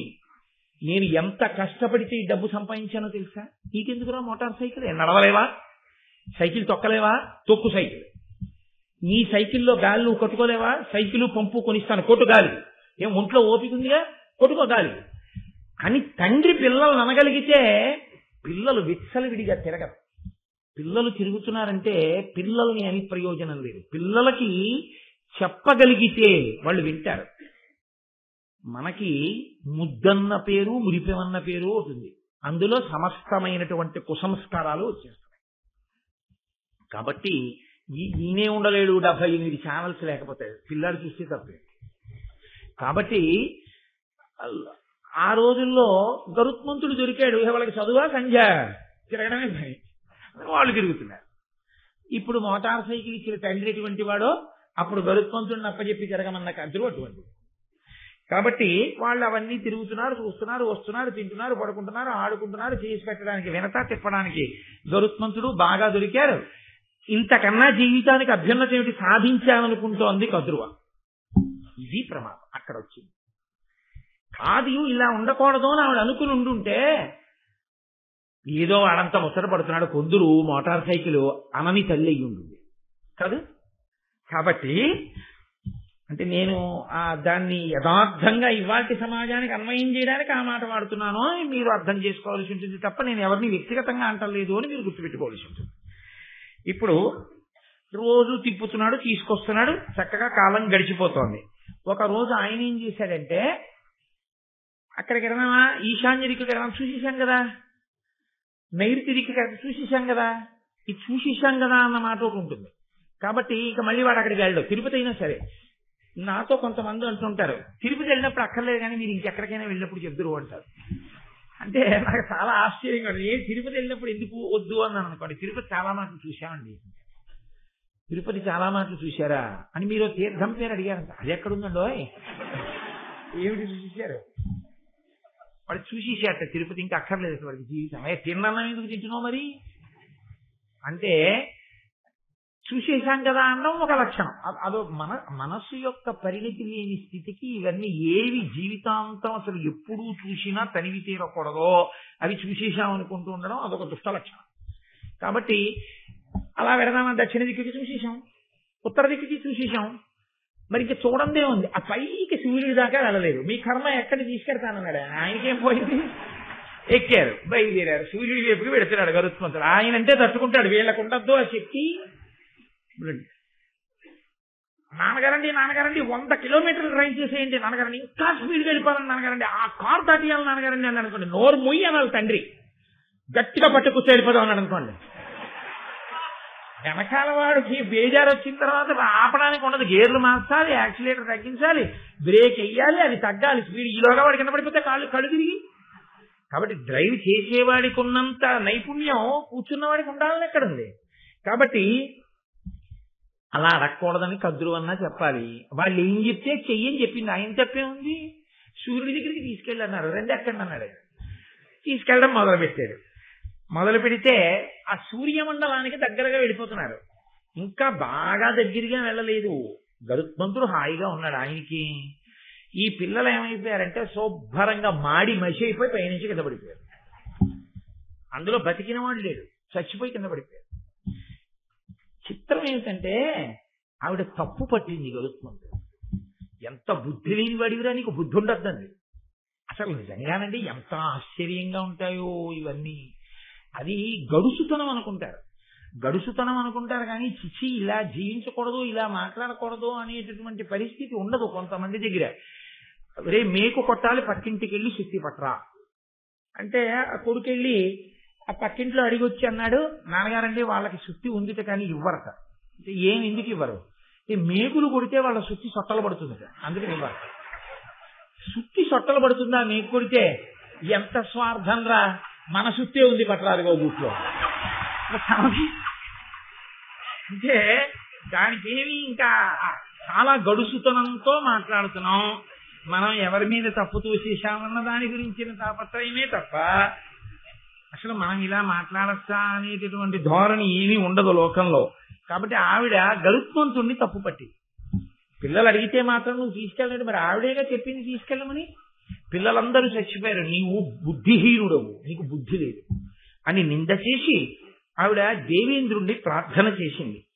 నరసుర సిద్ధకిం పురుష నాగ నభశ్చర ముఖ్యులెల్లా నీ కరుణయ వేచిమండ్రు, త్రిజగంబులు నీ కులిశాభిరక్షణ స్ఫురణన చేసి సుస్థిరత పొందు పురంధర సర్వలోక సుందర శరణంబు నాకగుము దానవసూదన పకశాసన అంటే ఇంద్రుణ్ణి స్తోత్రం చేస్తూ, ఓ లోకసుందర మహానుభావ, దేవతలు, కిన్నెరులు, కింపురుషులు మొదలైన వాళ్ళందరూ కూడా నిన్ను అనువర్తించి నీ యందు భక్తితో ఉండి నీ శాసనాన్ని ఔదలదాల్చి అభ్యున్నతిని పొందుతూ ఉంటారు. ఇవాళ నా కుమారులు సూర్యమండలం వైపుకు వెళ్లబోయి ఆయన యొక్క తీవ్రమైన వేడి చేత శరీరాలను విడిచిపెట్టి కింద పడిపోయారు, మరణించారు. కాబట్టి నీవు వాళ్ళందరినీ బ్రతికించవలసింది అని శరణాగతి చేసి ఆయన్ని ప్రార్థన చేసింది. త్రికరణ శుద్ధిగా ప్రార్థన చేసినప్పుడు పలకడం దేవతల యొక్క లక్షణం. అందుకే ఎప్పుడైనా ఈశ్వరానుగ్రహం కలగలేదు అంటే దానికి కారణం మీరు ఈశ్వరుణ్ణి సరిగ్గా నమ్మి పూజించలేదు అని గుర్తు తప్ప ఈశ్వరుడు ఎందు దోషమున్నది అని మీరు అనకూడదు. శంకర భగవత్పాదులు జన్మించాలి అని కాదు సంకల్పం, కొడుకు పుట్టాలి అని. శివగురువు ఆర్యాంబ త్రిశూర్ క్షేత్రానికి వెళ్ళి భజన చేశారు. భజన అంటే 41 రోజులు పైచిలకు అక్కడ ఉండి ఈశ్వరుణ్ణి సేవిస్తారు. అలా సేవించారు. సేవిస్తే వాళ్ళకి కొడుకు పుట్టేటటువంటి అదృష్టం కనపడలేదు, ఈశ్వర దర్శనం కాలేదు. శివగురు వచ్చి ఆర్యాంబతో అన్నాడు, ఇక్కడ ఇన్ని రోజులుండి మనం ఈశ్వరుణ్ణి ప్రార్థించాం, కానీ ఆయన మనల్ని అనుగ్రహించలేదు. కాబట్టి ఇలా చేయడం వల్ల ఈశ్వరానుగ్రహం కలుగుతుంది అని నేను అనుకోవట్లేదు, భగవంతుడు అనుగ్రహించట్లేదు, కాబట్టి ఆపు చేసి వెళ్ళిపోదాం అంటే వెంటనే ఆర్యాంబంది, నో దేవతాను జడిమా జడిమా మనుష్యే. దేవతల తప్పు అని అనకు, నీవు సక్రమంగా చేసి ఉంటే దేవతలు అనుగ్రహించి ఉండేవారు, ఈశ్వరుడు కనపడేవాడు.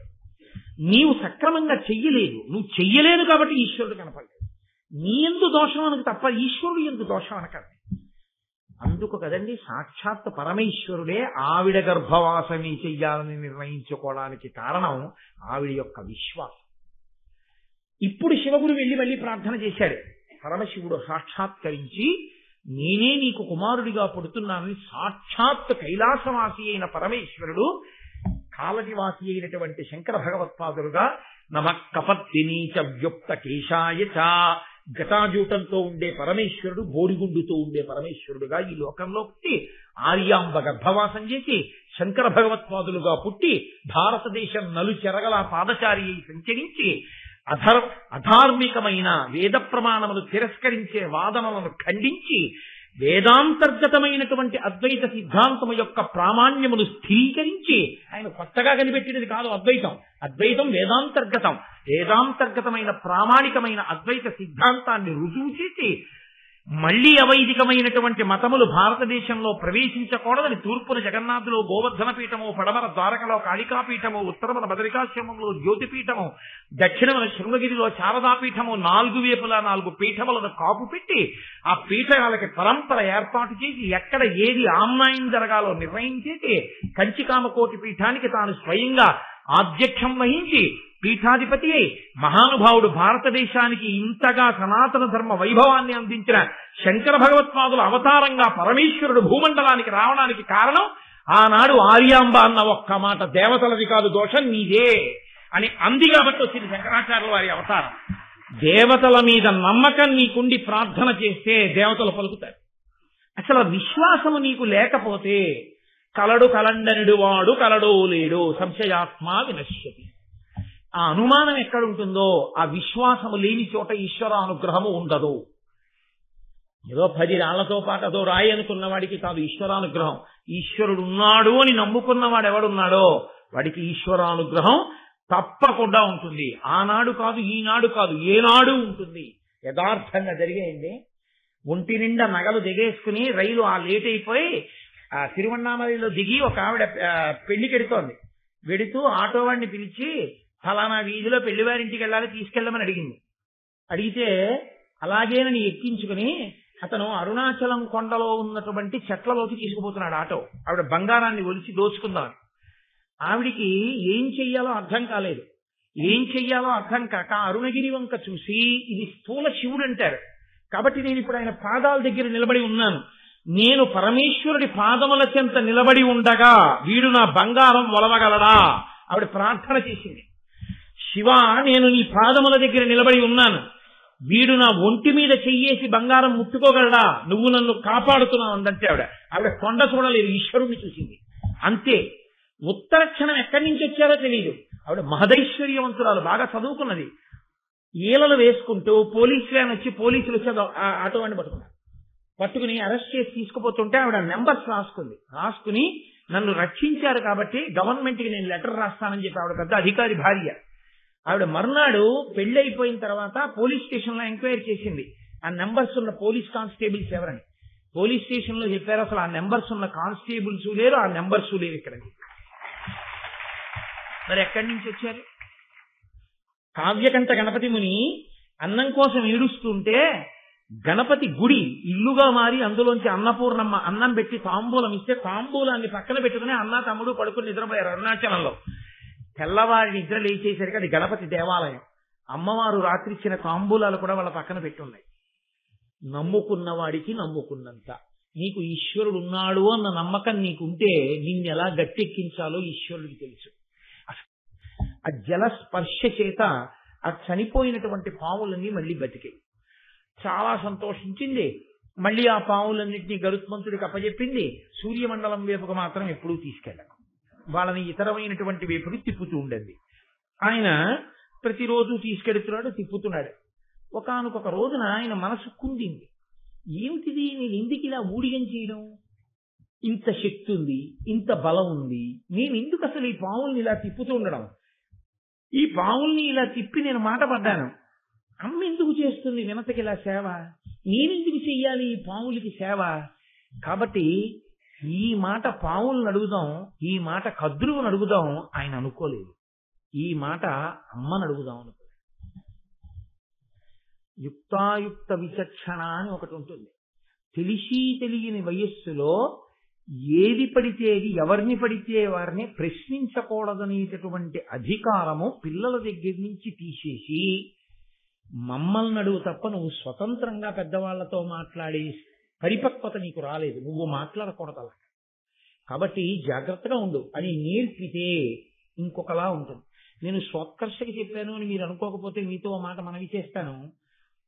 మాకు 18-19 సంవత్సరాల వయసు వచ్చిన తరువాత కూడా పెద్దవాళ్ళు మాట్లాడుకుంటుంటే ఎప్పుడైనా అటుగా వెళితే, నీకెందుకురా, ఇది చదువుకోవలసిన వయసు, నీకెందుకు ఈ విషయాలు, వీళ్ళు చదువుకో, నువ్వు పెద్దవాడు అయిన తర్వాత నీ సలహా కావలసి వచ్చినప్పుడు నేను అడుగుతావు, అప్పుడు మాట్లాడదు.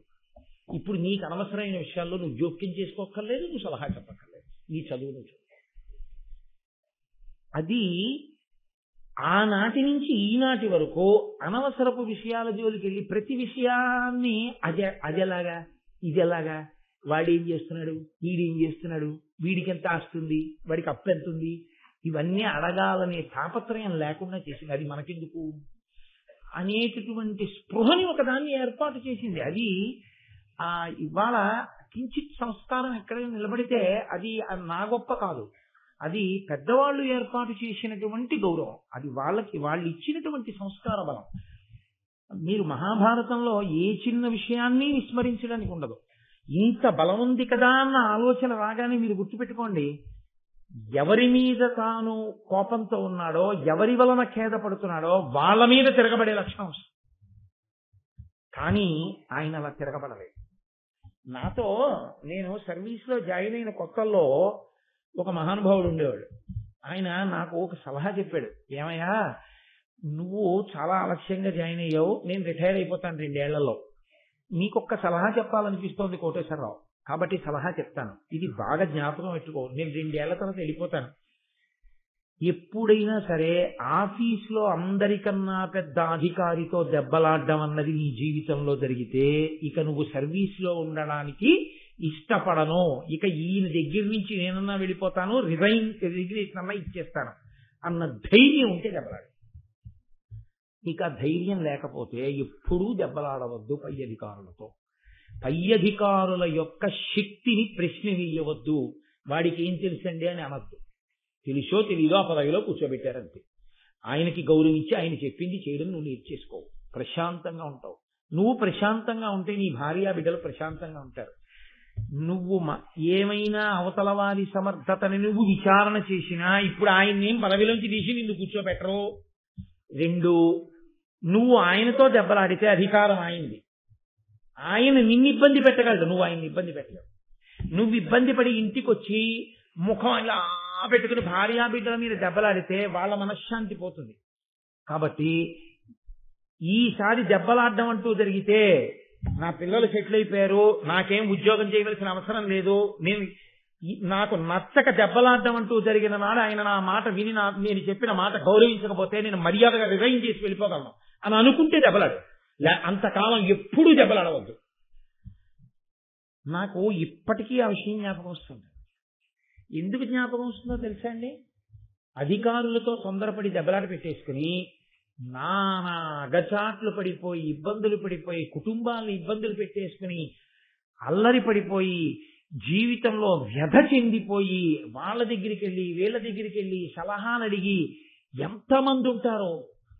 బీ ప్రాక్టికల్ అని ఇంగ్లీష్లో ఒక ప్రొవర్బ్.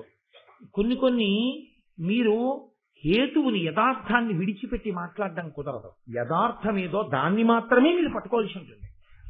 కాబట్టి తొందరపడి దెబ్బలాడడం చాలా తేలిక. తొందరపడి దెబ్బలాడేస్తే విషయము జటిలమైపోతుంది. వినత తప్పించుకోగలరా దాస్యం నుంచి? గరుత్మంతుడు తప్పించుకోగలరా దాస్యం నుంచి?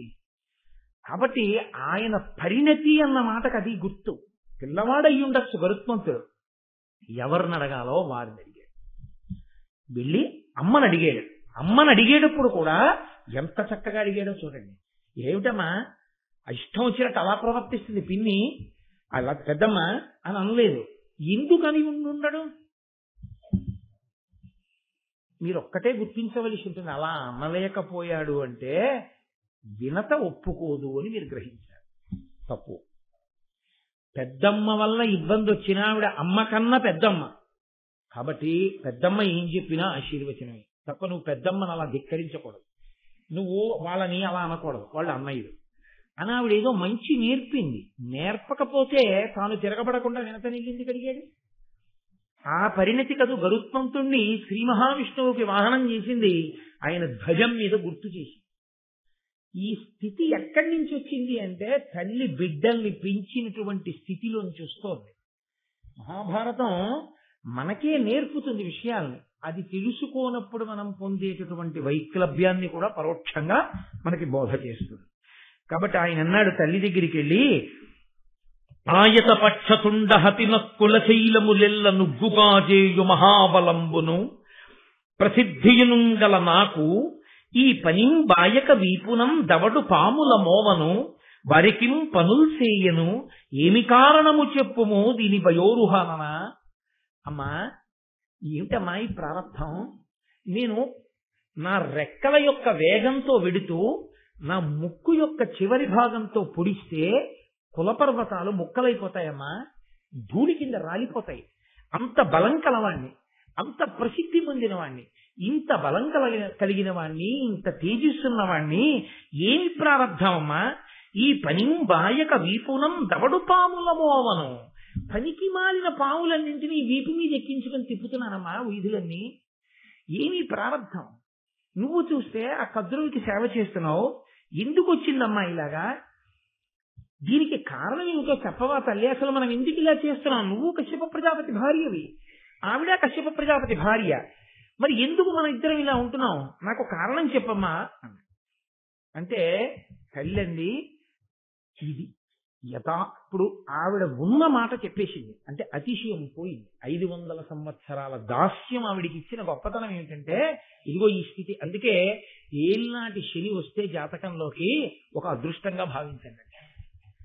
అందుకే ఆయన్ని శనీశ్వరుడు అని, శనైశ్వరుడు అని, శనైహి శనైహి చరహ, కష్టాలు ఇస్తాడు. కష్టాలు ఇస్తే ఏమవుతుందండి? తట్టుకునే ఓర్పు వస్తుంది, గొప్ప అనుభవం వస్తుంది. అంత గొప్ప అనుభవం వచ్చింది కాబట్టి దెబ్బతింటావురా, నేను ఎలా తిన్నానో తెలుసా అని 10 మందికి చక్కగా చెప్పగలిగినటువంటి శక్తి వస్తుంది. కాబట్టి ఏళ్ళనాటి శని ఒక రకమైన వరం. పైగా మీకు ఇంకొక మాట చెప్పనా, గ్రహాలన్నీ కూడా ఈశ్వరుని యొక్క కింకరులండి. శనిగాడు శనిగాడు అని ఒక మాట అంటుంటారు, చాలా పొరపాటుది. ఆయన గ్రహాలలో ఒకడు, మహానుభావుడు. ఆయనని అలా నిందించడం, అలా మాట్లాడడం ఎప్పుడూ చేయకూడదు. ఆయనకి ఒక గొప్ప శక్తి ఉంది. ఏమిటో తెలుసా అండి? ఆయన కష్టపెడతాడు. ఎలా కష్టపెడతాడో తెలుసా? ఆయన అనుగ్రహం కానీ కలిగింది అనుకోండి, మీరు భగవత్ సేవలో ఉన్నారనుకోండి, ఆయన ఎలా కష్టపెడతాడంటే మీరు చక్కగా ఏదో ఒక గొప్ప మోక్షపురికి యాత్రకి వెళ్ళేటట్టు, ఆ యాత్రలో మామూలుగా భార్యను తీసుకుని పైలా 25 ఏదో ఆ గుళ్ళోకి ఈ గుళ్ళోకి వీళ్ళొచ్చేయడం కాదు. యాత్రకి వెళ్ళినప్పుడే భార్యకి జ్వరం వచ్చి పడుకుంటే భగవంతుణ్ణి మామూలుగా అయితే ఆవిడ ఎక్కడో ఉంటుంది, ఈయన ఎక్కడో ఉంటాడు, ఈయన పొడుగు కాళ్ళు 4 అంగలు వేసుకుని వెళ్ళిపోతుంటాడు, ఆవిడ వెనకాల ఎవరో తీసుకొస్తుంటారు, ఆవిడ వస్తుంటుంది. పాపం ఎప్పుడు ఏ పూజో గోత్ర సంకల్పాల దగ్గర ఆవిడ ఇంతమందిని దాటుకుని ఆయన పక్కకు వస్తుండాలి. ఇప్పుడు ఏమవుతుందంటే ఆవిడ జ్వరం వచ్చి గదిలో పడుకుంది, ఈయన కామాక్షి దగ్గరికి వెళ్ళి అమ్మ మా ఆవిడ్ని జాగ్రత్తగా చూడమ్మా, అది లేకపోతే నా బతుకు ఎక్కడుందమ్మా అని ఇప్పుడు పక్కన లేకపోయినా ఆవిడ గురించి ప్రార్థన చేస్తాడు. మనసులో కించిత్ బాధ ఉంది, బెంగుంది, బరువుంది, అది భగవంతుడి దగ్గర చెప్పుకునే అవకాశం ఇస్తాడు. కానీ యాత్ర ఏం పాడవదు. ఏం చూద్దాం అనుకున్నావో అంతకన్నా బాగా జరుగుతుంది. ఒక మాట చేద్దాం అనుకున్న మోక్షపురి ప్రవేశం 2 మాటలు కంచెలు వస్తాయి. కించిత్ కష్టపెడతాడు, కానీ బాగా నీ లోపల ఉన్న ప్రేమ ఉద్భుతమవుతుంది. ఇది చూసి అమ్మా ఆయనకి నా మీద ఎంత ప్రేమో అని ఆవిడ మరింతగా నిన్ను అనువర్తిస్తుంది, మరింత అన్యోన్యత పెరుగుతుంది. కాబట్టి శనీశ్వరుని వలన వచ్చే ఇబ్బంది ఏమి ఉండదు. కాబట్టి బెంగ పెట్టేసుకుని ఇంకా వచ్చినవన్నీ ఆయన అదే పనిగా షాడిస్ట్లా కూర్చుని ఇంకా భగ్నం చేసేస్తుంటాడు. దీపం పెడితే కాలుతో తన్నేస్తాడు, అన్నం పెట్టుకుంటే చేతితో తోసేస్తాడు అనుకోకూడదు. ఆయన గొప్ప అనుభవాన్ని ఇస్తాడు అని మనం భావన చేస్తే చక్కగా ఆయన కూడా అలాగే చేస్తాడు, కష్టపెడతాడు. ఏ రూపంలో కష్టపెడతాడు? ఇవాళ బలవిగ్గా ఉందని చెప్పేసి నిన్న రాత్రంతా జాగరణ చేశాం కదా అని చెప్పేసి ఉత్తి రోజుల్లో అయితే ఏదో స్నానం చేసి సంధ్యావందనం ఒకటి చేసి కాళ్ళు దాపుని సోఫాలో కూర్చుని ఏ క్యాసెట్టో వింటూ కూర్చుంటాం. మహాభారతం చెప్తుంటే మళ్ళీ ఓసారి గబగబా అమృతాపహరణ ఘట్టాన్ని ఒకసారి చూసుకుని ఒళ్ళు దగ్గర పెట్టుకోకపోతే బాగుంటుందా 10 మందికి చెప్పేటప్పుడు? అది నీకు ఓపిక ఉన్నా లేకపోయినా, పడుకుందామనున్నా కూర్చుందామనున్నా, సాయంకాలం అయ్యేటప్పుడు ఈ సంధ్యావందనం చేసుకుని పంచ కట్టుకుని భారతం పట్టుకుని వచ్చి కూర్చుని భారతం చెప్పుకుంటున్నాం. ఏవి ఇప్పుడు నీకు వచ్చిన నష్టం ఏంటి? కాళ్ళు దాపు కూర్చునే బదులు భారతం చెప్పిస్తారు. కష్టంలా అనిపిస్తుంది, కానీ నీ అదృష్టం కాదు. ఉత్తరాయణంలో మాఘమాసంలో కూర్చుని అయ్యప్ప స్వామి సన్నిధానంలో భారతం చెప్పుకోవడం అది ఈశ్వర కృప. పైకి కనపడదు, కానీ ఆయన అనుగ్రహిస్తూ ఉంటాడు. కాబట్టి అది పట్టుకుని ఉండగలిగితే ఈశ్వరుని యొక్క అనుగ్రహం కలుగుతుంది. అలా ఆవిడకున్నటువంటి ఒకే ఒక దుర్లక్షణం, ఏ అతిశయం ఉన్నదో అది పోయింది. దాస్యాలు పోవడం వల్ల ఇప్పుడు పరిణతి వచ్చేసింది. వచ్చేయడంలో ఆవిడ కొడుకుతో ఉన్నట్లు చెప్పేసి, నాయనా ఒకనకొకప్పుడు పందెం కాశాం. ఆ పందెం కాయడం అనేటటువంటి లక్షణమే తప్పు, కానీ పందెం కాశాం, ఓడిపోయాను. ఇదిగో నేను ఇలా దాస్యం చేస్తున్నాను అంతేననుకుంటున్నావా? 2 గుడ్లు పుట్టాయి నాకు. నీకు అన్నగారు ఒకడున్నాడు అరుణుడు అని. నేను కేవలం తల్లిని తొందరగా అవలేకపోయానని ఒక రకమైనటువంటి అతిశయం వలన కలిగిన సిగ్గు చేత ఆ గుడ్డుని బదలగొట్టాను. పాపం అధోభాగం పూర్ణంగా ఏర్పడని పిల్లవాడు పుట్టాడు. మరి ఆ వాడికి ఎంత బాధేస్తుంది? వాడు నన్ను శపించాడు, 500 సంవత్సరములు దాస్యం చేస్తావో ఈ 2వ గుడ్డులోంచి పుట్టేటటువంటి పిల్లవాడి వల్ల నీకు ఆ దాస్యం పోతుందన్నాడు. కాబట్టి నాయనా అప్పటి నుంచి నేను ఎదురు చూస్తున్నాను, నీ వలన నాకు దాస్యం పోతుంది అని నమ్మి ఉన్నాను. వృద్ధిలోకి వచ్చినటువంటి పిల్లల వలన తల్లిదండ్రులు కష్టములలోంచి పైకి వచ్చి సంతోషపడడం అన్నది లోకంలో ఉన్న మర్యాద కదా అన్నాడు. అది నిజం కదండి.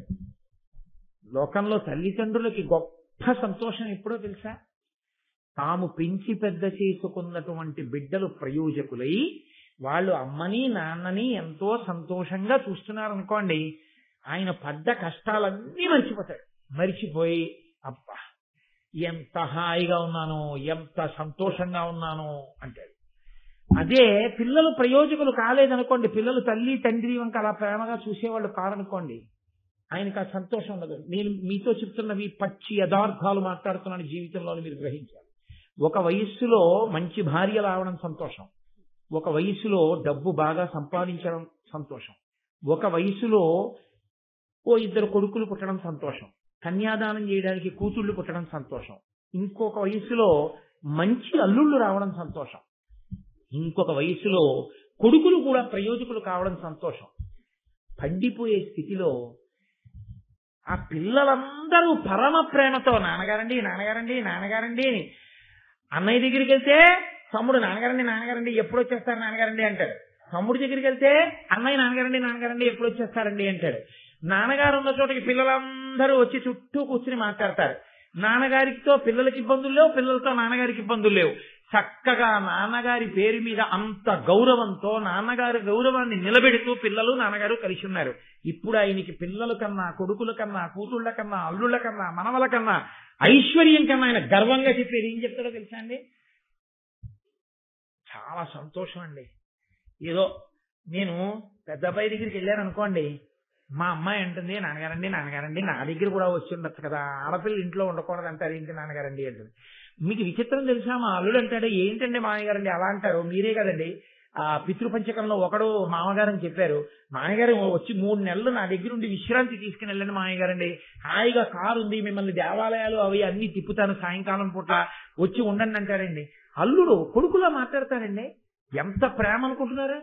చిన్న ఇబ్బంది జరిగిందంటే మామయ్య గారు ఎలా ఉన్నారంటాడు, ప్రతి 2 రోజులకి ఫోన్ చేసి మాట్లాడకుండా ఉండడు మా అల్లుడు, నా అదృష్టం అండి అలాంటి అల్లుడు అంటాడు.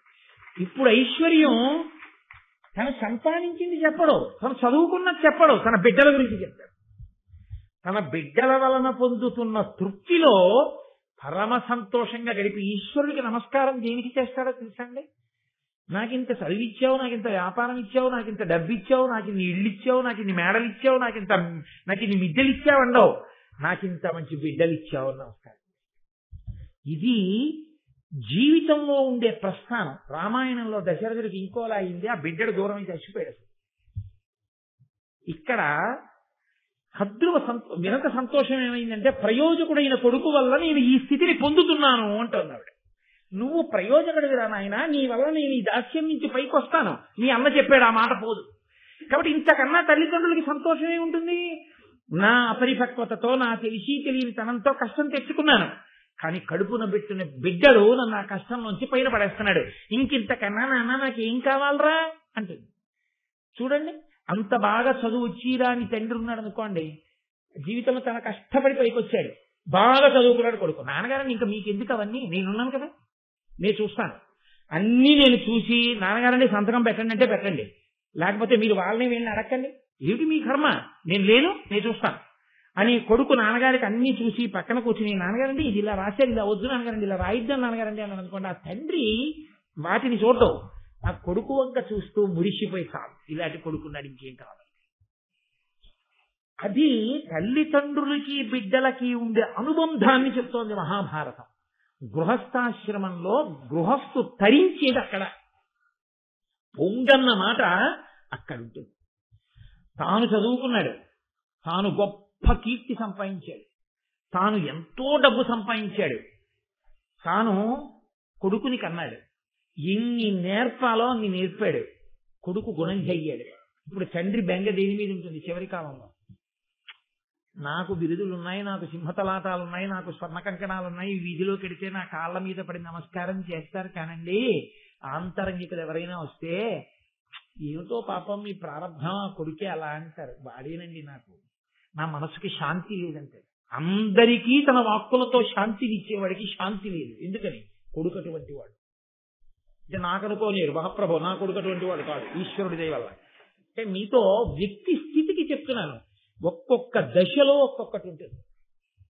వినత ఇవాళ అటువంటి భాగ్యాన్ని పొంది, ఏ తల్లిదండ్రులైనా చిట్ట చివర అలా మాట్లాడగలిగిన స్థితిని పొందితే వాళ్ళు ఈశ్వరానుగ్రహంతో పండారు జీవితంలోని గుర్తు, ఈశ్వరానుగ్రహం వాళ్ళ యందు ప్రకాశించిందని గుర్తు. అది నిలబెట్టుకోవాలా భగవత్ కృపని.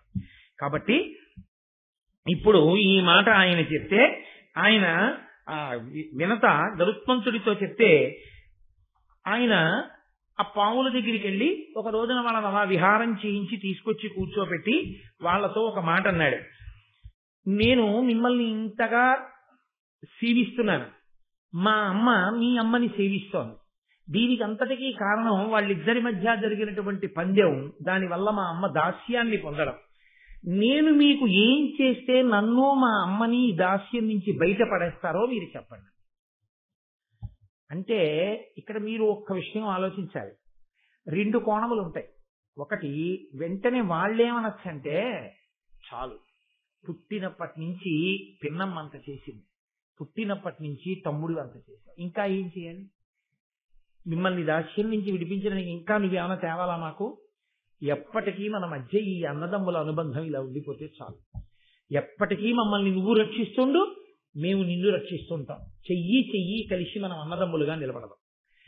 మన అమ్మలు అక్క చెల్లెళ్ళు కాబట్టి నువ్వేమీ మాకు తేవక్కర్లేదు, నువ్వు మాకేమీ ఇవ్వక్కర్లేదు, ఈ క్షణంలోంచే నిన్ను మీ అమ్మని దాస్యం నుంచి విడిపిస్తున్నాం, ఇక నువ్వు మాకు దాసుడవు కావు, మనం అన్నదమ్ములం అనొక మాట అనుంటే భారతం ఒకలా ఉండుండే. అలా అనేంత సంస్కారం కద్రువ నుంచి పిల్లలకి రాలేదు, ఆవిడ నేర్పలేదు, వీళ్ళకి రాలేదు. కాబట్టి వీళ్ళకి ఇప్పుడు కూడా వ్యాపారం. అడిగాడు కదా, జీవితాంతం వీణ్ణి దాసుడుగా ఉంచుకుంటే మంచిదా, వీణ్ణి దాసుడుగా విడిపించాలంటే ఇంత గొప్ప దాసుణ్ణి మనం విడిపిస్తున్నాం కాబట్టి వీడి బలాన్ని అడ్డుపెట్టి మనకి చాలా ముఖ్యమైంది తెచ్చుకుంటే బాగుంటుందా? కాబట్టి వాళ్ళన్నారు, అమిత పరాక్రమంబును రయంబును లావును కల్గు ఖేచరోత్తముడవు నీవు, నీదైన దాస్యము బాచికొనంగా నీకు చిత్తము కలదేని, భూరి భుజదర్పము శక్తియు ఏర్పడంగా మాక అమృతమ్ము తెచ్చి ఇమ్మనిన అవ్విహగేంద్రుడు సంతసంబునన్. ఎంత చిత్రమో చూడండి. వాళ్ళు అడిగింది ఏమిటంటే, నీకు ఒంట్లో బలం ఉంది, వేగం ఉంది, వెళ్ళగలవు, కాబట్టి అమృతం పట్టరా. అమృతం ఎందుకు? వీళ్ళు తాగుతారు. వీళ్ళు తాగితే ఏమవుతుంది? వీళ్ళకి మృత్యు ఉండదు, అలా బ్రతికుంటారు. వీళ్ళు బ్రతికుండడానికి అమృతాన్ని తెస్తే తాగుతారు. వీళ్ళు 1000 మంది ఉన్నారు, వీళ్ళు ఎక్కడికి కదలరు, వీళ్ళు సరే ఇలాగే ఉంటారు. ఆవిడకున్నది 2 కొడుకులు. ఒక కొడుకు వెళ్ళిపోయాడు సూర్యుడికి రథసారథిగా. ఆయనకి హాఫ్ డే సీఎల్ కాదు, 1 అవర్ పర్మిషన్ కూడా ఉండదు. ఎందుకంటే రథం ఎప్పుడూ తిరుగుతుండాలి. దానికి పెయిడ్ హాలిడేస్, పబ్లిక్ హాలిడేస్, లేకపోతే రెస్ట్రిక్టెడ్ హాలిడేస్, క్యాజువల్ లీవ్లు, ఎరెండ్ లీవ్లు, హెచ్ఏపిఎల్, కమిటేషన్స్ అవి ఆయనకి ఉండవు. ఆయన బాస్ అలాంటి వాడు, ఆయన వర్క్ అటువంటిది. ఆయన ఎప్పుడు అలా పెడుతూ ఉండడమే. కాబట్టి ఆయన అమ్మని చూడడానికి రావడం ఆయనకి కుదరదు. మరి ఇంకా ఉన్నదెవరు? ఈ ఒక్క పిల్లాడు. ఆవిడ అంటూ మనశ్శాంతి పొందితే రాత్రి ఈ పిల్లాన్ని చూసుకుని సంతోషిస్తుంది. ఇప్పుడు ఈ పిల్లాన్ని అమృతం తీసుకురావడానికి పంపిస్తే ఎవరి మీదకి వెళ్ళాలి యుద్ధానికి? స్వర్గలోకంలో ఇంద్రుడి మీదకి వెళ్ళాలి. ఇంద్రుడు దేవతలకు అధిపతి. దేవతాశక్తులు అంటే సామాన్యమైనవా? దేవతలందరూ కలిపి మట్టు పెట్టేస్తే ఇన్ని పోతాడు. మీకు నష్టం, మాకేమవుతుంది? ఓ దోసుడు పోయాడు. వస్తే ఇంకా మాకు ఛానే లేదు, ఇంకా ఆయన అవసరం మాకేంటి? మాకు జరా లేదు, మరణం లేదు. అమృతం తాగిన వాళ్ళ హాయిగా ఉంటాం. ఇంక ఈయన లేకపోయినా ఈయన ఉంటే ఉంటాయో అవన్నీ మాకు ఉంటాయి. ఎంత క్రూరమైన ఆలోచనో మీరు ఆలోచించారు. ఇలా ఆలోచించచ్చా అనేటటువంటి కనీస పరిణతి కాని మర్యాద కాని వాళ్ళకి లేవు. కాబట్టి అంత గొప్ప ఆలోచన వాళ్ళు చేయగలిగారు. ఆయన అన్నాడు సంతసంబునం, చాలా సంతోషంగా అంగీకరించారు. ఆయనకి ఎందుకు సంతోషం? ఒక్కటి ఆయన సంతోషం, అమ్మయ్యా మా అమ్మ దాస్యం విడుదలైపోయింది. ఇది రక్షించి అమ్మ మీద ఉన్న భక్తి ఉందే, ఆ మాతృభక్తి ఉందే, అదే శ్రీరామ రక్ష. అమ్మ నోటి మాట ఉందే, అమ్మ నోటి మాటయే అంగరక్ష. అందుకే పూర్వం పిల్లలకి స్నానం చేయించినా కూడా నీళ్లు తిప్పి శ్రీరామరక్ష 1000 ఐశ్వర్య 1000 ఐదోతనం అని చెప్పి ఆ పిల్లలందరినీ కూడా తల్లిదండ్రులు ఆశీర్వచనం చేయడం. చక్కగా పుట్టినరోజు వస్తే వాడిని పీటల మీద కూర్చోబెట్టి కాస్త నూనె వాడి తల మీద పెట్టి వీపు మీద పెట్టి వాడికి ఆ నూనె రాసి వీపుకి రాసి అప్పుడు చక్కగా వాడికి ఆశీర్వచనం చేయడం. ఇప్పుడే ఉంది, ఓ కేకు తెచ్చుకోవడం, అన్ని దీపాలు పెట్టించడం, తల్లిదండ్రులే పక్కన నిలబడి ఉప్పలు ఊది దీపాలు అర్పించేయడం, ఓ కత్తి చేతికి ఇవ్వడం, మెత్తటి కేకులు కోయించేయడం, ఆ ముద్ద తీసి ఓ ఎంగిలి ముక్క అమ్మకి, ఆ తర్వాత తత్శేషం మిగిలిపోయిన ఎంగిలి ఏదుందో ఆ ఎంగిలి నాన్నకి గౌరవం కన్నందుకు, ఆ తర్వాత ఆ ఎంగిలి ముక్క వీడు, ఆ ఎంగిలి ముద్దలు మిగిలిన వాళ్ళు తిని వీళ్ళందరూ కలిసి మంత్రపుష్పం బ్రాహ్మణులు చెప్పినట్టు హ్యాపీ బర్త్డే టు యూ, ఓ శతమానం భవతి లేదు, ఓ శతాయు పురుష శతేంద్రియ ఆయుష్ దేవేంద్రియే ప్రతిష్టతి లేదు. ఎక్కడి నుంచి వస్తాయి మంగళాలు రమ్మంటే? ఎక్కడి నుంచి వస్తుంది ఆయుర్దాయం రమ్మంటే? కాబట్టి జాతీయందు పశ్చిమ దేశాల సంస్కృతి ప్రవేశించి కలుషితం చేసి పారేసింది మన జీవితాలు. ఒకప్పుడు ఎలా ఉండేవో జీవితాలు, ఒకప్పుడు ఎలా ఉన్నాయో జీవితాలు చూసుకోండి అని చెప్పి అన్నయ్య గారు అప్పుడు భారతం ఇచ్చి వెళ్ళిపోయారు మహానుభావుడు. ఇప్పుడు ఆయన చాలా సంతోషం, నేను మా అమ్మని ఆ దాస్యం నుంచి విడిపిస్తాను అన్నారు అని అమ్మ దగ్గరికి వెళ్ళి అమ్మకి నమస్కారం చేశారు. అమ్మ అన్న మాట దగ్గర ఉండేటటువంటి వైభవాన్ని ఆవిష్కరిస్తున్నారు మా అన్నయ్య గారు. ఆవిడ అమ్మా నీ దాస్యం విడిపించేస్తానమ్మా, వాళ్ళు అమృతం అడిగారమ్మా పాములు, అమృతం తేవడానికి బయలుదేరుతున్నానమ్మా అన్నాడు. ఆవిడ అమ్మయ్యా వీడింత బలవంతుడు తెచ్చేయగలడని నాన్న జాగ్రత్తగా వెళ్ళొచ్చే అనలేదు. అమ్మ మనస్సు అని ఒకటి ఉంటుంది. అమ్మ మనస్సుకున్న లక్షణం ఏమిటో తెలుసా అండి? ఆ మాట అమ్మ తప్ప లోకంలో ఇంక ఎవ్వరూ అనలేదు. నాన్న నా ఆయుర్దాయం కూడా పోసుకుని నువ్వు బతకరా తప్ప వాడు ఏమైపోయినా నేను ఇలా ఉంటే చాలని ఏ అమ్మ అందో. నా ఆయుర్దాయం పోసుకుని వాడు బ్రతకాలి అన్నప్పుడు త్రికరణ శుద్ధిగా ఆ మాట అనేది అమ్మ ఒక్కతే. మీరు చూడండి, పిల్లాడికి జ్వరం వచ్చింది అనుకోండి, నేను ఇలా అన్నాను అని నేనేమి పక్షపాతంతో అంటలేదు. మీకు ఏ తండ్రి నోటి వెంట కూడా నా ఆయుర్దాయం వీడు పోసుకుని బ్రతకాలి అన్న మాట రాదు. అమ్మ అంటుంది నా ఆయుర్దాయం కూడా పోసుకుని వాడు బతికితే చాలంటుంది. తండ్రి గబుక్కుని వీడు దేని కిందన్నా పడలేదు కదా, ఏంటి ఇంకా రాలేదంటాడు. అమ్మ అంటుంది వీడికి ఏం అవ్వలేదు కదా, ఏమిటి ఇంత ఆలస్యమైంది ఇంకా రాలేదు అంటుంది. నోటితో కూడా అమ్మ అమంగళాన్ని ఉచ్చరించదు పిల్లాడికి సంబంధించి. అలా అనడాన్ని అమ్మ ఒప్పుకోదు. అమ్మ అన్న మాటకున్న గొప్పతనం ఏమిటంటే బిడ్డడి యొక్క మంగళాన్ని అలా అపేక్షించడమే, బిడ్డల యొక్క వృద్ధిని కోరుకోవడమే. నేను యథార్థంగా ఒక సన్నివేశం చూశానండి. ఒకప్పుడు తెల్లబోయాను. నేను ఓ డాక్టర్ గారి దగ్గరికి వెళ్ళి కూర్చున్నాను. ఏదో పిలిస్తే వెళ్ళి వైద్యం చేయించుకోవాలి కదా, అందుకని కూర్చున్నాను. కూర్చుంటే అక్కడికే ఇంకొక పెద్ద ఆవిడ కూడా వచ్చారు. ఆవిడని ఎవరో తీసుకొచ్చారు వైద్యం చేయించడానికి. లోపలికి తీసుకు మంచి జ్వరంతో చలి ఉడికిపోతాను. ఇంతలో కారులో దిగాడు ఒకతను. దిగి మంచి ఐశ్వర్యవంతుడిలా ఉన్నాడు. అతను లోపలికి వస్తూ ఇలా చూశాడు ఈవిడ వంక ఆగి. ఈవిడ అతని వంక ఇలా చూసేదో అనబోయింది. అతను లోపలికి వెళ్ళిపోయాడు డాక్టర్ దగ్గర. ఇతను వచ్చాడని గబగబా కాంపౌండర్లో వాళ్ళు లోపలికి తీసుకెళ్ళి ఆయన లోపల ఏదో కాసేపు కూర్చున్నాడు. డాక్టర్ గారితో మాట్లాడి ఏదో ప్రిస్క్రిప్షన్ రాయించుకున్నట్టు వెళ్ళిపోయాడు. వెళ్ళిపోతే ఈ పెద్ద ఆవిడతో వచ్చిన ఆవిడంది, మీ అబ్బాయే కదమ్మా అతను అంది. అవును అంది ఆవిడ. ఒక్క కొడుకే అంత ఐశ్వర్యంతో ఉన్నాడు, అంత అధికారంలో ఉన్నాడు. మీరు ఇక్కడ చలికి ఉడికిపోతుంటే చూశాడు. లోపలికి వెళ్ళి తన డాక్టర్ గారితో మాట్లాడి వెళ్ళిపోయాడు. ఏమ్మా అని చెప్పి కనీసం నువ్వు బతికున్నావో లేదో చూడడం ఎప్పుడో మానేశాడు. అమ్మ చలి జ్వరంతో ఉడికిపోతూ ఇక్కడ ఉందని చీపట్టుకు తీసుకెళ్ళలేకపోయాడు. అమ్మ అని అడగలేకపోయాడు. ఇలాంటి పిల్లాడు ఉంటే ఎంత చస్తే ఎంత అంటే వెంటనే జ్వరంతో ఉన్నావిడంటే అంత మాట అనకండి అమ్మా. బతికినంత కాలం బతికిశాను, నేను చచ్చిపోతే భూమికి బరువా, ఈ భూమికి ఇప్పుడు ఏమైనా లోటా, ఇబ్బంది లేదు. కానీ పిల్లాడిని అలా అనకండి, వాడు వృద్ధిలోకి రావాల్సిన వాడు. నేను తెల్లబోయానండి ఆ మాటకి. నిజంగా బతికితే ఎంత చస్తే ఎంతందని ఆవిడ ఒప్పుకోలేదు. అలా అనద్దండి అంతే. అది అమ్మ మనసు అంటే, అది అమ్మ అంటే. అమ్మ అంటే వాడికి శక్తి ఉంది పర్వాలేదు అంటావు. అయ్యి బాబోయ్ ఏం పర్వాలేదు కదా, ఏం పర్వాలేదు కదా, ఏం పర్వాలేదు కదా అంటూనే ఉంటుంది అమ్మ ఎప్పుడు. అందుకే మీరు చూడండి, విదేశాలు వెళ్ళిపోయి ఎన్ని కోట్లు గడించారన్నది ఇంకెవరైనా చూడొచ్చేమో. కడుపు నిండా తింటున్నాడా లేదా, వేళ పట్టునా, వాడు సుఖంగా ఉన్నాడా, బాగా నిద్రపోతున్నాడా, ఇది చూస్తేనే అమ్మ. చూస్తుంది అమ్మ. అమ్మ అంటేనే ఆ లక్షణం ఉంటుంది. కాబట్టి ఆవిడ వెళ్ళి గరుత్మంతుడు నమస్కారం చేసి, అమ్మా నేను వెడుతున్నాను అమృతాన్ని తీసుకురావడానికి అంటే, అనిలుడు పక్ష్మయుగ్మము అమృతాంశుడు వీపు అనలుండు మస్తకంబు ఇనుడు సమస్త దేహమును ఎప్పుడు కాచుతు నీ కభీష్టముల్ ఘనముగ చేయుచుండెడు జగన్నుత ఉన్నతియున్ జయంబు చేకునుమని ఇచ్చే దీవెనలు కోరి ఖగేంద్రునకున్ ప్రియంబునన్. అమ్మ ఆశీర్వచనం చేసింది. ఎదర యుద్ధానికి వెళ్ళి అమృతభాండం తెచ్చేయడం అంటే అదేదో ఓ కాగితం కలమ పట్టుకురావడం కాదు. వాళ్ళు అస్త్రములను శస్త్రములను ప్రయోగిస్తారు. పిల్లవాడి శరీరం ఎక్కడ సొక్కిపోతుందో అమ్మ మనసుని చూపిస్తున్నారు నాన్నయ్య గారు.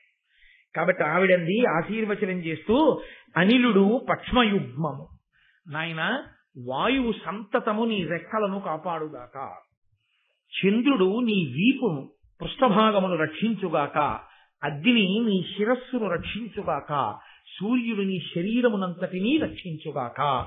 అమ్మ పెట్టిన రక్ష ఏదుందో అది సాక్షాత్ పరబ్రహ్మము చేసిన ఆశీర్వచనమే. అమ్మ నోటి వెంట వచ్చిన మాట నోటి వెంట వచ్చిన మాటే. అమ్మ ఆశీర్వచనం చేసింది అంటే అంగరక్ష కట్టించుకున్నట్టే లోకంలో. అందుకే అమ్మ ఆశీర్వదించడానికి అమ్మ శరీరంతో లేనివాడు ఎడవాలి, మిగిలిన వాడికి ఆ బాధ లేదు. అమ్మ అన్న మాటకి లక్షణం ఏమిటో మీకు ఒక్క మాట చెప్తాను, జ్ఞాపకం పెట్టుకోండి.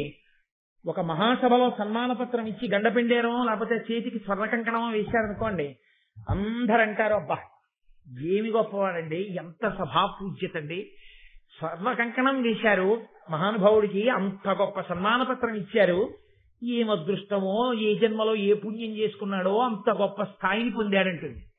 ఇంటికి వెళ్ళేటప్పటికీ అందరూ వెళ్ళిపోగానే వీరే అలాగే కూర్చొని కాస్త ఉప్పట్టుకొచ్చి దిగదుడిచి పారేసేది అమ్మొక్కతే. అమ్మ ఎప్పుడు ఏం చూస్తుందో తెలుసా అండి?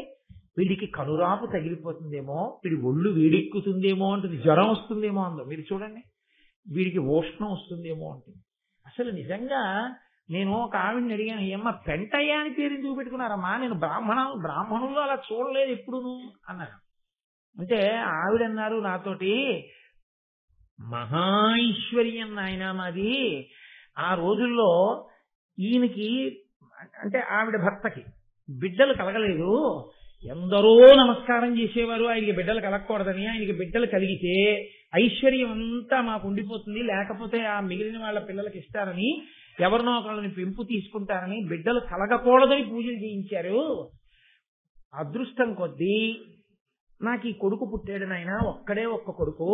వాడు పెరిగి పెద్దవాడు అవుతుంటే అందరి కనురాపు తగులుతుందని, కనురాపు తగలకుండా పెంటపోగు ఎలా తిరిగినా ఎవ్వరూ పట్టించుకోరో, పెరుగుతోందని ఎవ్వరు అంత పెంటపోగు అయిపోయింది అంటారు, కానీ దాని మీద దృష్టి ఉండదుగా. అలా కొంతైనా దృష్టి దోషం పిలుపుతో పోవాలని పెంటయ్యా అని పేరు పెట్టుకుని కొడుకుని రక్షించుకున్నాను నాయన అన్నాడు. నేను తెల్లబోయానండి, దెబ్బలాడి పెట్టుకున్న పేరు నా కొడుకు కదది.